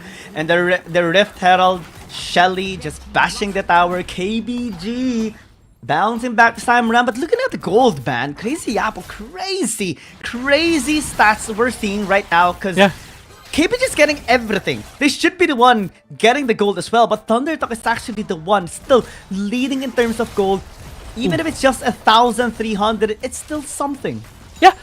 When Thundertalk lost the fight in the Herald, and I believe it was Z who was able to secure the turret on the bot side, they jumped up to like 3k gold for Thundertalk, right? So a lot of their lead right now is coming from just advantages from their players. And earlier on, we did see X-Bai was the one who was getting these steals on the jungle, while for the side of I believe for Z, he was also pushing out. Sorry, I got a bit confused. I was looking at the lower players, and I believe it's a bit reversed. But anyway, for Z, he was still pushing out the Corki in the mid lane. Yeah. So there's a lot of advantages really going for the side of Thundertalk and just individual lanes. So even though they lost out on a lot of those objectives, they still have the gold lead. They still have a bit more items, so they might be able to pressure KBG Xiaoma. Still fine. Still just gonna be dashing away. Thundertalk wanting to take this mid-tier 1. It's not gonna be successful this time around. Still though, is applying pressure towards KBG. It's as if the earlier fight, the earlier messy fight, the earlier steal, the double objective didn't happen. Yeah. And you could also say it's because of the choice in champions right now for these teams. It's a Lucian and an Ezreal on the side of Thundertalk, with Z having solo lane in the mid lane earlier, also getting a lot of individual gold in the bot side when he did get the first turret. So he has a lot of gold. He probably already has completed the Muramana as well as the Triforce. So has a lot of strength with him. Lucian as well, early to mid game champion. So a lot of strength as well on the second marksman for Thundertalk. So when it comes to these full-on fights, or rather skirmishes across the map, Thundertalk will have a bit of an advantage. Chensi catching out Yu here though. Yeah, still gonna be fine for a little bit. X-Bai taking a bit of damage. Yu does have the ult to remain steady and healthy as well. But actually, Chensi gonna be denied with a fling this time around. They are gonna be attempting to take him down. It is gonna be successful as well. Thunder Talk loses one before the objective is gonna be available. They finally turn it to it as well, but Yu doesn't have the ult anymore. Dawn just gonna be in the area. Onslaught of Shadow still available. KG gonna be entering the pit. Can they actually get the steal this time around? The answer is no. And X-Spice the one to get it. Dawn as well gonna be falling down as he's just trying to poke them away. Soil though lacking the damage this time around. KBG is the one grouping up, trying to take them down. Thunder Talk is the one to run away. But they are not successful in taking this dragon. Thunder Talk is the one that was able to secure it. Shama though is hunting Shin. Can they actually spot them out? They are grouping up. They spot the Krugs. They spot Shin this time around. He's gonna be in the area as well. Headbutt into the Pulverize will not connect. And Shin will escape. Yeah, good dodge right there from Shin. Slice and dicing his way away from the Headbutt Pulverize. But now, mid-lane turret is under threat here in the mid lane. Thunder Talk won't be able to secure the turret. And we've seen a couple of fights now where KBG was able to be on top of Thunder Talk. It's just annoying right now. Shenzi's just being super annoying in the mid-lane. But going back, KBG was able to win a couple of fights, able to take kills, but failed to secure the dragon, failed to secure the steal. So 1-1 is our dragon count right now for both of these teams. I feel though that we're gonna see KBG scale a bit more, or actually win these fights in terms of damage, because they do have a bit better scaling on their end. They have the Corki, they have the Zeri. Their items and their damage is gonna show as the game progresses. One more thing to add, this is not a Triforce build from Z, this is an Iceborne Gauntlet, so a bit more defensive. The build is the path right now going for this Ezreal in the mid lane. Yeah, they will take this tower down as well. And it's going to be very important here for Thunder Talk to unlock this as well, because they need to establish more control in this map. Actually, they are being very successful with it, especially with this blue build of Z. It's actually working really well in zoning the members of Keep His Gaming, slowing them down, making sure he gets his better position into a fight as well. And a couple of changes actually making it happen for Thunder Talk. So far, KBG not getting what they actually want. Yeah. Right now, it's KB. We've seen KBG just getting wins, getting objectives, but they have it doesn't feel like they have much of a lead, and that reflects on the numbers, that reflects on the gold. Even when we saw the individual players' gold, we saw Soil at like 900 to 1,000 gold above the Ton, who is the most fed member on the side of KBG. So it's kind of lopsided. It's weird to see what's happening right now, and you could very well say it's the advantage that Thunder Talk has because of the individual strength of both of the champions and the players, able to put down their authority right now on the members of KBG. But it's not in any way the end for KBG, even though this is a 3k gold lead. The advantage in terms of scaling of the damage that both the Zeri and the Corki can lay down later on is going to be massive compared to what Ezreal and the Lucian will be able to deal later on. So that's going to be the test here for both KBG and Thunder Talk. Will Thunder Talk be able to get enough of a lead to be able to force down a lot of these towers and structures, so that the weaknesses of both the Ezreal and the Lucian as the game goes later on won't matter as much compared to the scaling that both the Corki and the Zeri has right now? Oh yeah, they will scale better and will deal damage a lot better than the ones on the side of Thunder Talk this time around. Especially with the builds, right? Blue build isn't really the most damage dealing, but it can be useful in slowing down KBG if they can manipulate the positions here of KBG in the fights. Then it doesn't really matter what your damage capability is if you're not going to be able to fully utilize it through the slows that is happening here, or the potential of the slows and the interruptions through Chenzi and Z. Then it doesn't even matter. Yeah. I also want to put your attention on the gold right now on the players in terms of the item builds. There is a 3k gold lead for the side of Thunder Talk. The 3.3k advantage, 2.6 of that is on the Lucian, on Soil right now. So if Soil is not in the fight, or if Soil gets taken down immediately, the advantage that Thunder Talk right now just disappears. So that's gonna be the fight we're looking at. This could be a 5v5 fight we're seeing here in the mid lane. Yeah, they will try to take him down. Soil is gonna be the target here. the primary target, the main damage dealer, Yu. Not gonna be connecting the engage. Still is gonna be forcing some reactions here from ThunderTalk's side. And let's see if they are still gonna be committing here. Oh, Yu! The damage they actually turn here onto Chen C, but Yu is gonna be dead immediately! The damage is too high on the side here of ThunderTalk. The damage is gonna be used as well by KBG. 4 versus 5, you're still fighting back. The damage coming in, the True Shock Barrage is just true in its name, dealing the dent on the HP bars here of KBG. Yeah, and ThunderTalk right now has their eyes on the Baron. Infernal Drake is up. They could have gone towards that, but Z actually poking down the members of KBG. The Ton might be going in for the steal. They want to go for the steal. The Ton is going to be in the area circling around. Adran as well, using the balcony, walking away. Shama going to be in the area as well. But the Baron is not going to be taking this time around. The interruption is just so pure with the Cinch. What is that? And the Ton burning to death is going to be taken down. Lucian is the one to actually take him back. The Depth Charge is going to be coming through. Depth Charge, though, the Red Line rather, is not going to be connecting here onto KG. ThunderTalk getting everything that they want this time around. Even the Infernal Dragon is going to be on the table now. The Infernal Drake being secured right here by ThunderTalk. Both Z and Sun. Actually, Sun canceling his recall, just trying to give a bit more safety towards ThunderTalk. But ThunderTalk on a dime just turns around on KBG and destroyed them in that fight.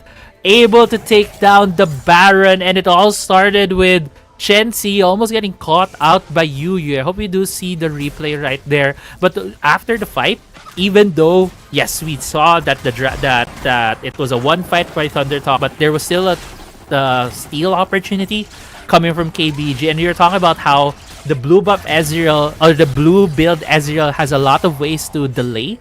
And that's what we saw there. The slow fields he was able to put down on members KBG allowed ThunderTalk to have a bit more time to take down the Baron, not allowing the Ton to be able to get anywhere near the objective, as they were able to just secure that with a smite. And we're seeing here how this different, or rather slightly different build than we usually see on the Ezreal just really come to fruition.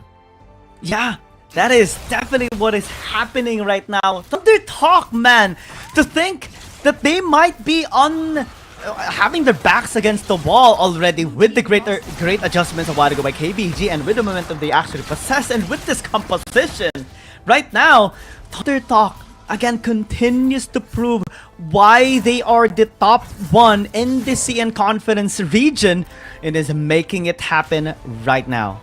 That's a positive 4,000 gold Baron power play coming in from ThunderTalk, and because they were able to take down a couple of structures, from my count, at least 2 turrets in their favor. And as we're nearing the 18-minute mark, Elder Drake is about to come up. Do remind everyone as well, no inhibitors are down. So in terms of the lanes, it's going to be pretty even from both of these teams, especially when the minions come in. But what's going to be crucial here is if Z has a good positioning on his Iceborne Gauntlet procs, it could slow down KBG as they try to go into this Elder Drake fight. Chenzi though, ooh, getting caught, getting pinned down. Stasis is gonna be used to buy some time. Still gonna be fine. Andran is in the area, but the Elder Dragon's gonna be taken here by ThunderTalk. They have to commit onto this fight already. KBG has to be in a good position this time around. Tom's gonna be the area. You going in with a flash into the headbutt as well. Renekton gonna be in a bad spot. Stasis gonna be used to buy some time. The follow through is gonna be there from KBG, but still lacking the damage here. XY gonna be in the air. Still gonna be fine. The Stasis is not gonna be enough, and the steal gonna be coming through here from Andran 9. And ThunderTalk's just gonna be running away. Actually, still fighting back. Still is gonna be committing onto this fight. Illusion is gonna be taken down. Z still alive. The fling is gonna be there. Shama as well getting the Elder Dragon strike. It's not gonna be enough because the Elder Dragon is there to back KBG, and ThunderTalk is the one to lose. And ThunderTalk lost that fight because both of their carries were in the mid lane when they were still trying to take down the Elder. It feels like deja vu from the previous game when they were trying to get this Elder. Look at when this fight started. Both Soil and Z were running from the mid lane, and KBG's carries were just dealing the damage on the front line of ThunderTalk. When Z and Soil gets there, their tanks are gone, XY is gone, and just 21 HP was the difference of getting the Drake or not for ThunderTalk. If they were able to get that Drake, the mistake from their 2 carries would have been nullified. It wouldn't have mattered. But since it went to that close of a take, the Gatling gun from the Corki was the one that was able to secure the Elder Drake, and now KBG gets both the Elder Drake get as well as the Baron from an 8k gold lead. It has now dwindled to just 2,500 for ThunderTalk. The game is not done. KBG fighting back. ThunderTalk, they were ahead by so much a while ago. 8,629 at its peak. But that's the point. It's just the peak, and still it's gonna be taken down here by KBG as they push here into the mid lane. The Baron card minions, Chensi has to be in a better position this time around to get the fling here towards Shama. There's a Barrage connecting here onto him as well. Towers falling down, top lane as well, cannot be defended. The Onslaught of Shadows coming through towards XY, and it's just gonna be taken down. ThunderTalk losing one already. KBG still continuing onto the push, slowly pinning them down, choking them out one by one. They are taking them out as well. The waves are going to be crashing here into the towers as well as Yu goes in. Flings are going to be happening, but still it's not enough to take them down as well. Inhibitor towers already taken away slowly but surely. KBG is going to be pushing here onto the Nexus. ThunderTalk has to fight. Shin is the one to contact here onto this fight as well. Chensi already in the bad spot, has to flash away just to be safe. Calling's gonna be there as well. It's not gonna be enough here because KBG is just gonna be focusing on the Nexus, and again is now gonna be in the best spot. Match point already for Keepest Gaming. And KBG gets their third straight win in the series, locking in that third game, that third point in game 5. What a great game for them. ThunderTalk was really dealing the damage in the early game. They had control in terms of the gold.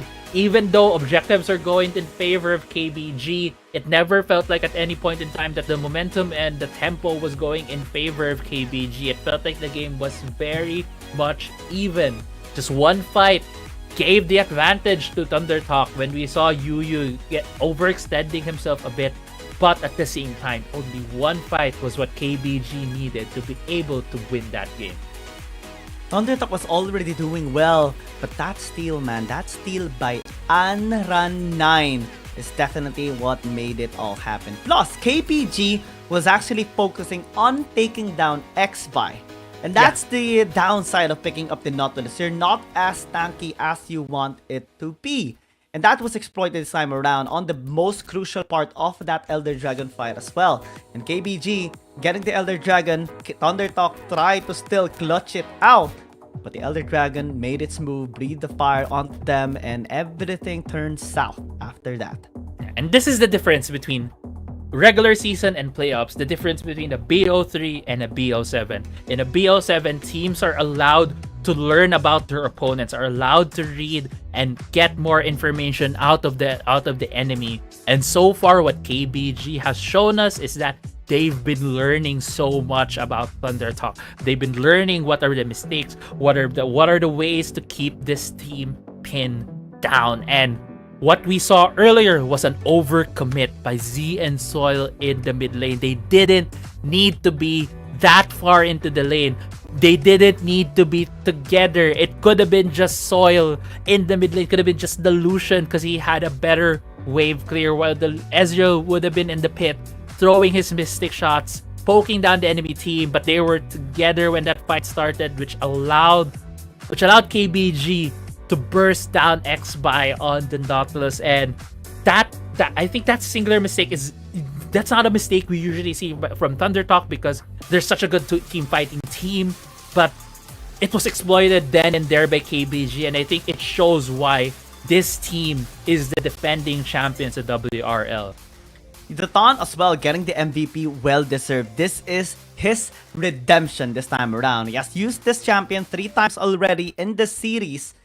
2 times he lost, but this time he got a big win for KBG, and they're about to win this series as well against ThunderTalk unless they can still extend the series to a game number 7. That is for us to find out. Crazy Apple and I will just go in a short break, and we'll be back after this. Step light, strike hard.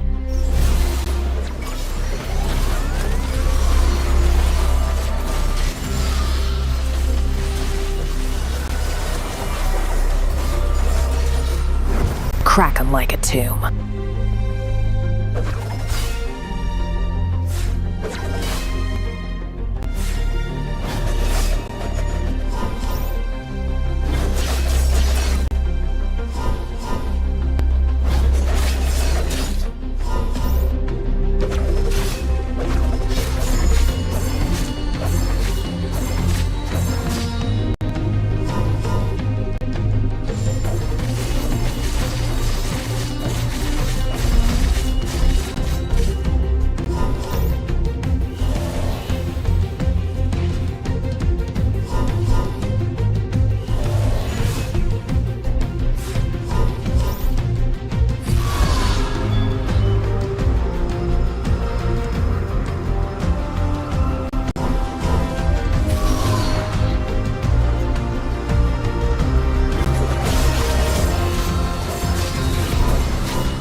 I go where the trouble is.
Game number 6, everybody, and potentially the last game here for tonight in the series of Thunder Talk and KBG Gaming. KBG is already match point, but unless Thunder Talk is going to be able to make something happen here, the win is just going to be continuing and KBG will finally close in the curtains.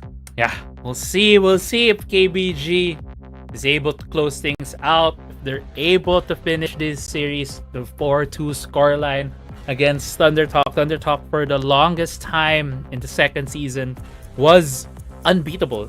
They were the team to beat for like most of the season until they fell against EDG, but they still were able to keep their top spot in the regular season. Now they're in threat of falling towards the lower bracket, and I really want to commend KBG's mental as well as their fortitude and endurance in this series, because they've just been able to catch Thunder Talk when they make mistakes, especially in that last game. It's not really the biggest of mistakes, but still, when it mattered the most, KBG was able to capitalize. Now, heading into game 6, it's still gonna be the red side being picked here by Thunder Talk. I don't think these teams right now are really banking on the blue side blessing that we've seen the past couple of series. This time around, it's going to be very, very different. KBG, though, still retaining on blue side can be a massive indication that they are just very confident on the blue side this time around, especially with Tatan's performance a while ago on the Hecarim, untouched, not banned at all, and will just continue to rain down onto the members here of Thunder Talk if given the opportunity to do so. With this not banned away, KBG can just retain Tatan with that Hecarim pick. Yeah, and it has really shown that he is very much comfortable on the pick.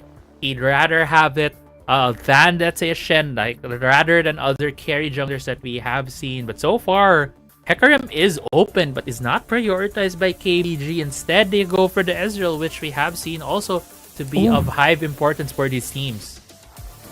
However, this can be a trap by KBG because Shen is available. They can still pick up something like a Shen and then a Gwen here on their side, and Thunder Talk will not be able to survive the shredding power of Andran's Gwen. Yeah, could be a Shen Gwen, as you mentioned, for the side of KBG, but with Thunder Talk would let that through? Is it something that they're looking at? And they are putting a lot of priority right now on the double marksman picks that they want to prioritize. It's gonna be both the Corki and the Lucian. I don't think it's the strongest picks at this point. There's a lot more ways for ThunderTalk to go around this, but it seems like this is what they've gone towards too, which would leave a lot of the other priority picks for KBG here. Yeah, Hecarim as well just gonna be given towards the Thon as well. Renekton gonna be hovered this time around. KBG is loving the picks that they have so far, because this Ezreal can still go towards mid lane or Dragon Laner, and Andra9 can still adjust his pick. And that's going to be the dangerous position here of ThunderTalk, because they already showed in what they want to draft here, and that's double ADC. And what's going to be threatening for double ADC? That is going to be a Gwen pick, if ever. A full engaged composition by KBG, and just have Shama on the Ezreal poking around with the True Shot Barrage and the Mystic Shots. Yeah. There's also there's not only the Gwen that can also be picked at KBG. If Gwen does get targeted out by ThunderTalk, they could still pick up the Jax, which is also banned here right now by KBG. Something they can pick as well on their end. Do remind everyone as well that there's another Nautilus pick here on the side of ThunderTalk. It could still go in the hands of Chen Si. It does not mean that this Nautilus is going to go on XByte's hands, but we have seen it the past 2 games has been picked up by ThunderTalk that it did go to the side of XByte. Good catch right there from ThunderTalk. Banning out Gwen, as you mentioned, Giyang. So now it's going to be something for KBG to think about. What do they not want to see here? What do they want to use into the composition of ThunderTalk?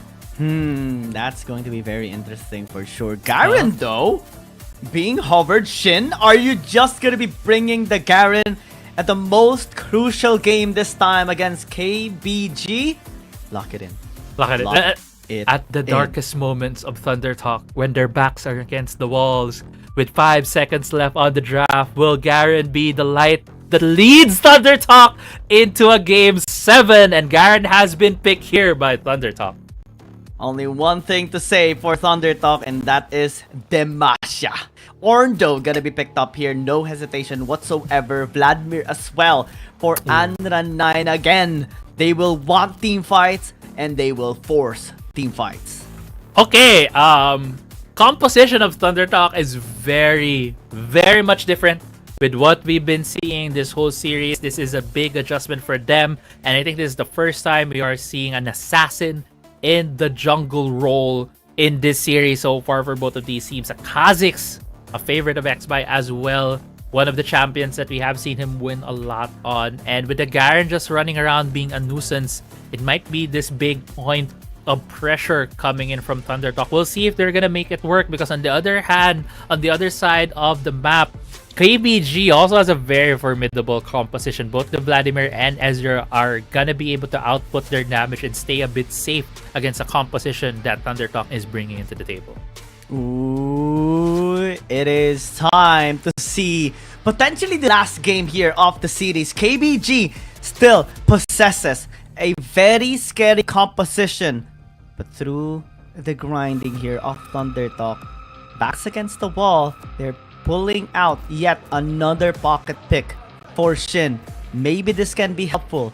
XByte as well on the Kha'Zix will be looking into assassinating the carries here of KBG. Yeah, we'll see if ThunderTalk is able to extend this series to a game 7. If they do, this is gonna be the 3rd series in the CN conference where it's gonna go the distance. But if not, KBG will be able to secure themselves to the next round of our upper bracket. They will able to say that we are not the defending champions for nothing. We are here to stay. We are here to prove ourselves as the best team in WRL. And that's the goal here of both of these teams, to be the one to move into the next stage of the playoffs and be the one closer, one step closer, one step away from being qualified to the finals. Because if they win here, they move towards the upper bracket finals, and that's just the best spot to be in right now, to wait on who is going to be winning on the match of Edward Gaming and Trace Esports. X5 50-second suppression time as Soil this time is gonna be suppressed a little bit. Yu though, taking some damage there from the exchange, still is gonna be fine here in the laning phase. Thundertalk is not gonna be having the easiest time here because Ornn definitely is a big engager here for KBG. Yeah, it's not only able to hit walls and get those knockups at the later parts when he's able to get his ultimate, he's gonna be a very long-range engage tool with the Call of the Forge God, and also very non-committal tool when it comes to those fights. Shindo being very low on this top side, but is a bit safe, even though it does go against the Crocodile. But going back for Thundertalk, they have decent poke with the Corki. They have decent mid to frontline damage with this Lucian, as well as the Garen manning the front lines. This might allow the Kha'Zix to have some isolation time on targets to get these assassination, but without the champions like the Gragas and the Camille, it's a lot harder for him to do that, especially looking at the composition of KBG. We're expecting that the Hecarim, the Renekton, and the Vladimir will just be in front of you sticking together. So it's gonna be very hard for X, but it's gonna be on. It's the responsibility is gonna be on him to be able to find the angles to isolate this Ezreal, and realistically, it's only the Ezreal who can just really assassinate or one-shot burst in the composition that KBG has. Well, the Vladimir later on can as well, but it would take so much time. That's the thing. Shama has a better power spike angle here, or at least an earlier power spike into the game, and can be very, very safe into the backline as well. And Thundertalk may struggle in trying to pin him down, and that can indicate that KBG will be getting better positions into a fight. Top side as well, Shin has been bullied a little bit, which we have seen a while ago as well. Overall, he's actually doing a good job here in the top lane, just sustaining himself, also clearing out waves. His goal later on is to get that mass injustice. Later on, Chen-Si getting cut out, still is gonna be fine here despite the gank off the Ton. That looked pretty cool, not gonna lie. Chen-Si just anchoring his way away from the onslaught of shadows, having almost the same speed of getting away and then dodging as well. Even though if they get hit by the Call of the Forge God, they were able to get enough distance. That is 2 ultimates, by the way, being used by KBG in the bot side of the map. So in terms of that, Thundertalk does have a bit of an advantage right now, even though the Hecarim will go to the other side of the map. Even to go to the top side, they could be confident that there's no onslaught of shadows coming in for the Hecarim, as well as the ultimate coming in from the Ornn. Let's see, Thundertalk again, just feeling a little bit of a pressure here in the laning phase. Soil actually going in, dash in. The knockup is just going to be there. Exhaust coming through on both sides, sculling as well, but it's not going to be enough to allow him to stay alive. Chessie as well going to be the next target. See, entering into the fight, flashing it as well with Exhaust. It will take him down 1-for-1, but at the end of that fight, KBG gets the better trade. Mistake right there from Soil, dashing in between an Ornn and Ezreal. Not really the best thing. Honestly, to see that did give the first blood towards KBG, as we see in this replay right here. He felt a bit overzealous, hitting just on one ability and just going for the dash, immediately getting punished right here by Yu, and by the end of this, Z will be able to get the trade, but in the end, it was a 2-for-1 in favor of KBG. Not the kind of mistake you want to see from Thundertalk, especially that KBG is at match point. Yeah, KBG having a better position right now here into this Dragon Pit as well. Thundertalk not having the vision into this pit, into this bottom side river. Chen-Si is the one to check it out. You gonna be engaged here. XY as well, getting damage done. The charge is gonna be coming through. Call of the Forge God as well to pin him down. And XY low in HP is gonna be the passive way, still gonna be taken down as Xiaoba is the one dealing the dent of that damage, taking double kill as well. Thundertalk this time has to give this objective, and the fight is still continuing here into the mid lane as Shin is just gonna be walking away. The stun gonna be coming through towards Chen-Si still. Gonna be staying alive, but KBG, man, taking everything that they want right now. The momentum, the tempo of the series. They've just won 3 games in a row, Giyang, and you could really see right here KBG is feeling it. They just went in straight right there as we headed this replay. Shauma being such a force of nature, taking down X-By, dealing so much damage to him, and even on later in this fight, able to claim a second kill of his own. KBG is popping off in this early game, 42 in kills, securing the dragon into their favor, and Herald, I believe, is still up. Something that KBG would love to get to, force the snowball to become even faster against ThunderTalk. Yeah, ThunderTalk this time are really struggling in every single fight that we have seen them involved against KBG. Two of which they lost 2 members as well. And this time, Chensi is being poked out a little bit here. Jumped down to half. Chin as well, getting poked out. Has to walk away. Call of the Force God used onto X-By. The charge as well, gonna be invested, taking him down. Very low in HP. And also a shadow as well into the smite to take him down. It's Yuyu that actually picks up the kill. And KBG now has full access on this Rift Herald. Yeah, and just going bad to worse. X-By has not had the best of games. Z even getting exhausted by Shauma. The Herald's being plopped down here in the mid lane. It's just gonna get the first turret for KBG. And Z's just so low at this point. Shauma is playing out of his mind in this 6th game of the series. And KBG has so much control over this game at this point. The momentum, the tempo is definitely on their end. ThunderTalk will need to dig deep if they're gonna try and wrestle back control of this game and force this into a Game 7. That's what they want. But it's again still very difficult here for ThunderTalk. KBG still playing this very efficiently. Chensi oftentimes gets getting caught out, especially X-By getting taken down 2 times already, denied access towards objectives. And again, it's going to be much harder as the game goes by. Yeah, as the game goes by here, it's gonna be harder. It's gonna be a lot harder here for ThunderTalk.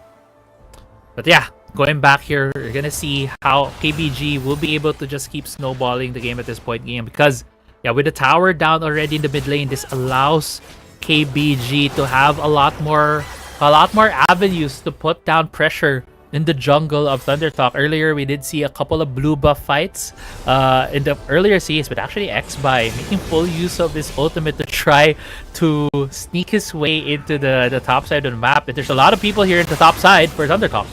They jump onto the Renekton, but KG is actually standing his ground for so long before he gets taken down. And that's 4 people sent by ThunderTalk just to take him out. And KBG is pushing in the bottom lane. Mid lane is well being cleared out here by Yutan, and it's only 2 people going there. Even if they lost KG, it's still okay. They still are the ones getting the net positive in terms of gold. Yeah, but the thing is for ThunderTalk, that play is actually Chansey, what are you doing there, my man? But I think it's just gonna get away. He's very tanky at this point. He won't be taken down. But yeah, going back. Fortunately for ThunderTalk, they weren't against the split push was only a Vladimir. It's not like a Jax. It's not like a Yasuo or even a Lucian who won't be pushing towers as fast, or even a Fiora. So at most, what he was able to do, or rather the Vladimir was able to do, is just take down some waves. So not the worst thing for ThunderTalk to put a lot of members in the top side. But mid lane though, big fight. They immediately turn. Call of the Force God as well. Big value on the 3-man knockup. KBG is still continuing on to this fight. KG finally gonna be here. ThunderTalk just walking away. Soil nearly getting deleted there in that instance. KBG again just forcing them to just walk away every single time they meet in a team fight, and that's again just making it a lot difficult here for ThunderTalk to get anything that they want here in the map. Yeah, and this game, and even the game before. Sorry, actually just this game. It is very uncharacteristic of ThunderTalk. They are very confident coming to these fights, but now it's like KBG is the one who's super confident. It's Dragon fight. X-By still is gonna be fine. Andron 9 is the one being targeted right now, and it's gonna be taken down finally. KBG can still continue on this fight. ThunderTalk wants to take this, but a steal is still very possible here with the Ton lingering in the area. It's still very fast. ThunderTalk Getting taken down a little bit here. The steal is just there with KBG. The taunts are so clean as he turned right now into this fight. Z cannot free hit at all. He's just walking away. XY as well gonna be taken down. Shin as well gonna be next. And finally they do take the Corki down. KBG getting everything. The only thing that Thundertalk was able to acquire is just a kill on Anran. Yeah, and KBG is just so confident in this game. The accumulation of momentum from the first three games that they've won is just showing here in the game 6 of the series as we head into this replay right here. Thundertalk was able to get 1 kill out of this before this fight started. This was a 4v5, but the Ton with just the exquisite steal. That Dragon able to secure it for his team, followed up with a great onslaught of Shadows, just secures this fight for them. And this is such a different KBG that we see in the first 2 games. This is the KBG that we have seen that has been slaughtering Thundertalk the past 3 games, and KBG seems like in their prime spot to be able to win it all in this series. Yeah, this is the best winning condition this time around for Keepest Gaming. Soul point already. And man, the Ton with the clean steal. Thundertalk did not expect that. And that is a big thing as well. Hecarim getting a steal against a Kha'Zix? That just doesn't happen. Yeah, it shouldn't, right? It shouldn't, because Kha'Zix has a lot of burst, even though it's not isolated. He would still have that burst to be able to take down a dragon. But over and over again in this series, it's been the Ton who has just been outsmiting XBY. It has been XBY who has been getting caught out. It's been XBY who has not had the best performances when it comes to the Nautilus pick that he has played in the last 2 games. He has shown some weaknesses as Z gets caught out. Until Shadow's gonna be used. Z is just gonna be pinned down to the ground. Chancy's gonna be next. Flashing away. Soil gonna be the next target this time around. And the burst is just there from the Vladimir this time around. Andran getting his revenge and is still staying alive with 1 HP. Stasis gonna be survived sometime. Chancy's still gonna be falling down. Thundertalk loses 4. And Baron right now is gonna be the target by KBG. KBG wipes out 4 members of Thundertalk. They're now at the Baron, securing their first Baron in the game, the 13th minute mark, and XBY can't even have any opportunity to get into this pit. He's running as far away from it right now, trying to shove the bottom side of the map, while Baron is secured here by KBG. KBG just knowing the position that they are in. Looking at this replay right here, this is just an outright brute force of a fight here from KBG. No elaborate setups, just seeing a target and just bull running themselves towards any target they see. And it works because of how strong they are, the lead that they have, how confident they are of themselves. Even that almost perfect timing on the ultimate from Xiaoma, allowing him to get that kill on the Nautilus. This game is KBG's to win. Yeah, they're just handling Thundertalk so well right now. True shot barrage by Xiaoma into the face of Chensi as well a while ago.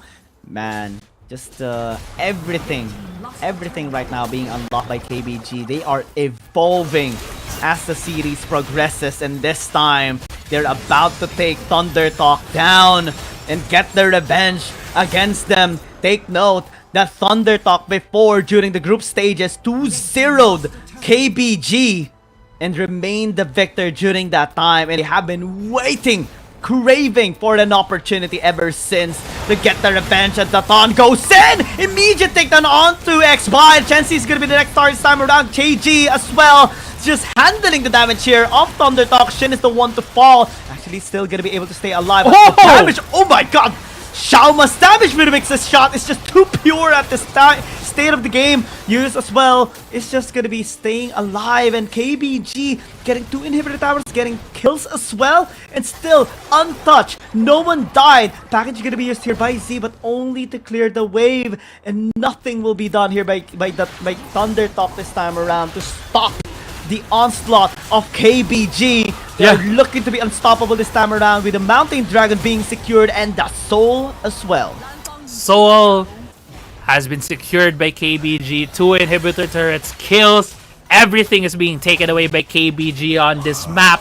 And Giyang, if this was a best of 3, it would have been over already. We'd have gone home earlier in this game, because 2 games were immediately won by ThunderTalk. There are 2 wins that we're seeing right now. That was the first 2 games of this best of 7 series, but the first team that gets to 4 wins is the one who moves towards the next part of the upper bracket. And so far, KBG has bided their time, has learned of the weaknesses of ThunderTalk, and ThunderTalk is now the team has shown their weakness as the one that has shown that they have stuff to work on stuff to work on to get further into this playoffs. And yeah, the game's not over yet. Nexus is still up for ThunderTalk, but with the lead the KBG has, it's such a huge mountain to climb right now for ThunderTalk to be able to try to get back into this game. It will require some massive mistakes coming in from KBG, and with the buffs that they also have, it's kind of hard to say that they're gonna be able to do that. Yes, Shin getting a bit more gold on the bot side to give ThunderTalk a bit more gold into their pockets. It's so hard, such a tough position for at this point for ThunderTalk to be able to win this game. Let's see. ThunderTalk can still bounce back though. They're still breathing, they're still alive, even if they have their backs against the wall. They continue to fight. Soil dashing in is very scary though. KBG doesn't have a wave this time around. The Baron is available for ThunderTalk. Can they actually start this? I don't think so. They turn on to that support of KBG. Yuyu is still gonna be calling the Forge God this time as KBG gets the strike. And ThunderTalk is gonna be running away. Blood Pool gonna be used here by Andra9. Also the Hemo Plague heals him up a little bit as well. XY still alive, and that's good. Yeah, he's still alive, but did you see how much damage he did to KG? It was almost nothing at this point. This Kha'Zix is so far behind, and it would really take a miracle right now for ThunderTalk to be able to get a win!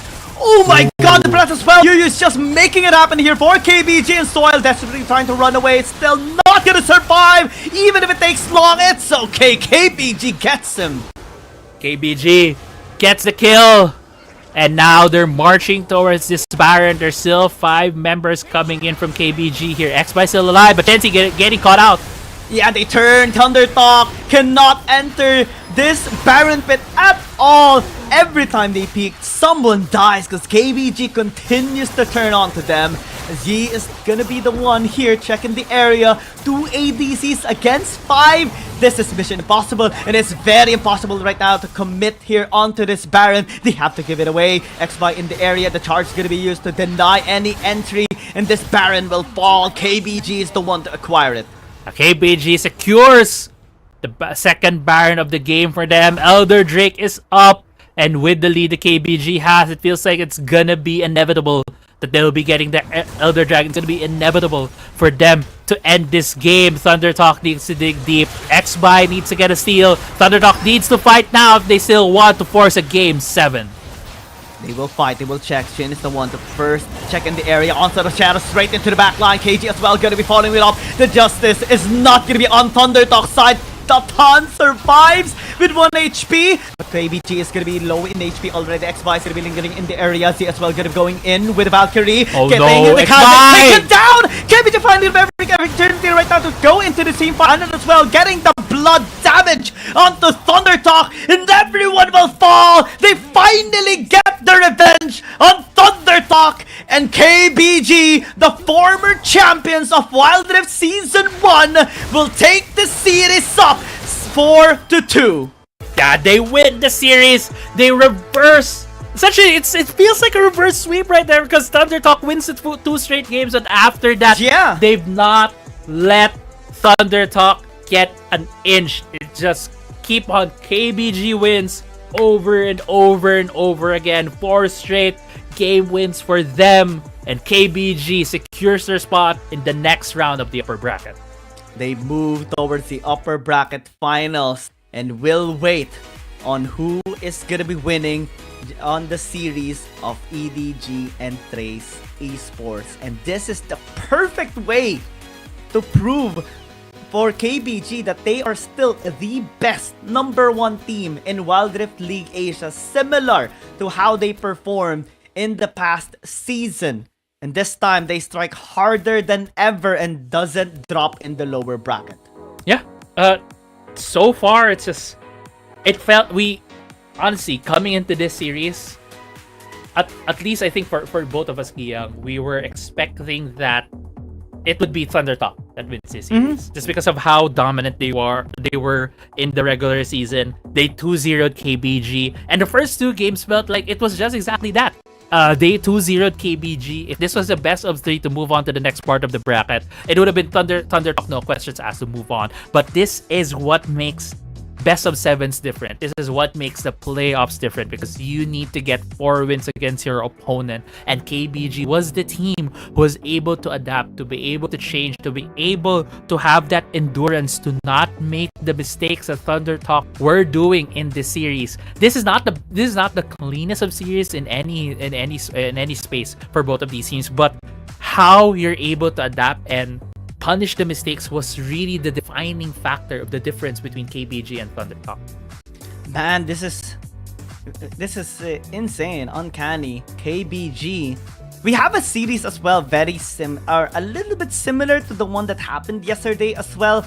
4-2 scoreline, a reset at match 4, and then 2 consecutive wins by the winning team.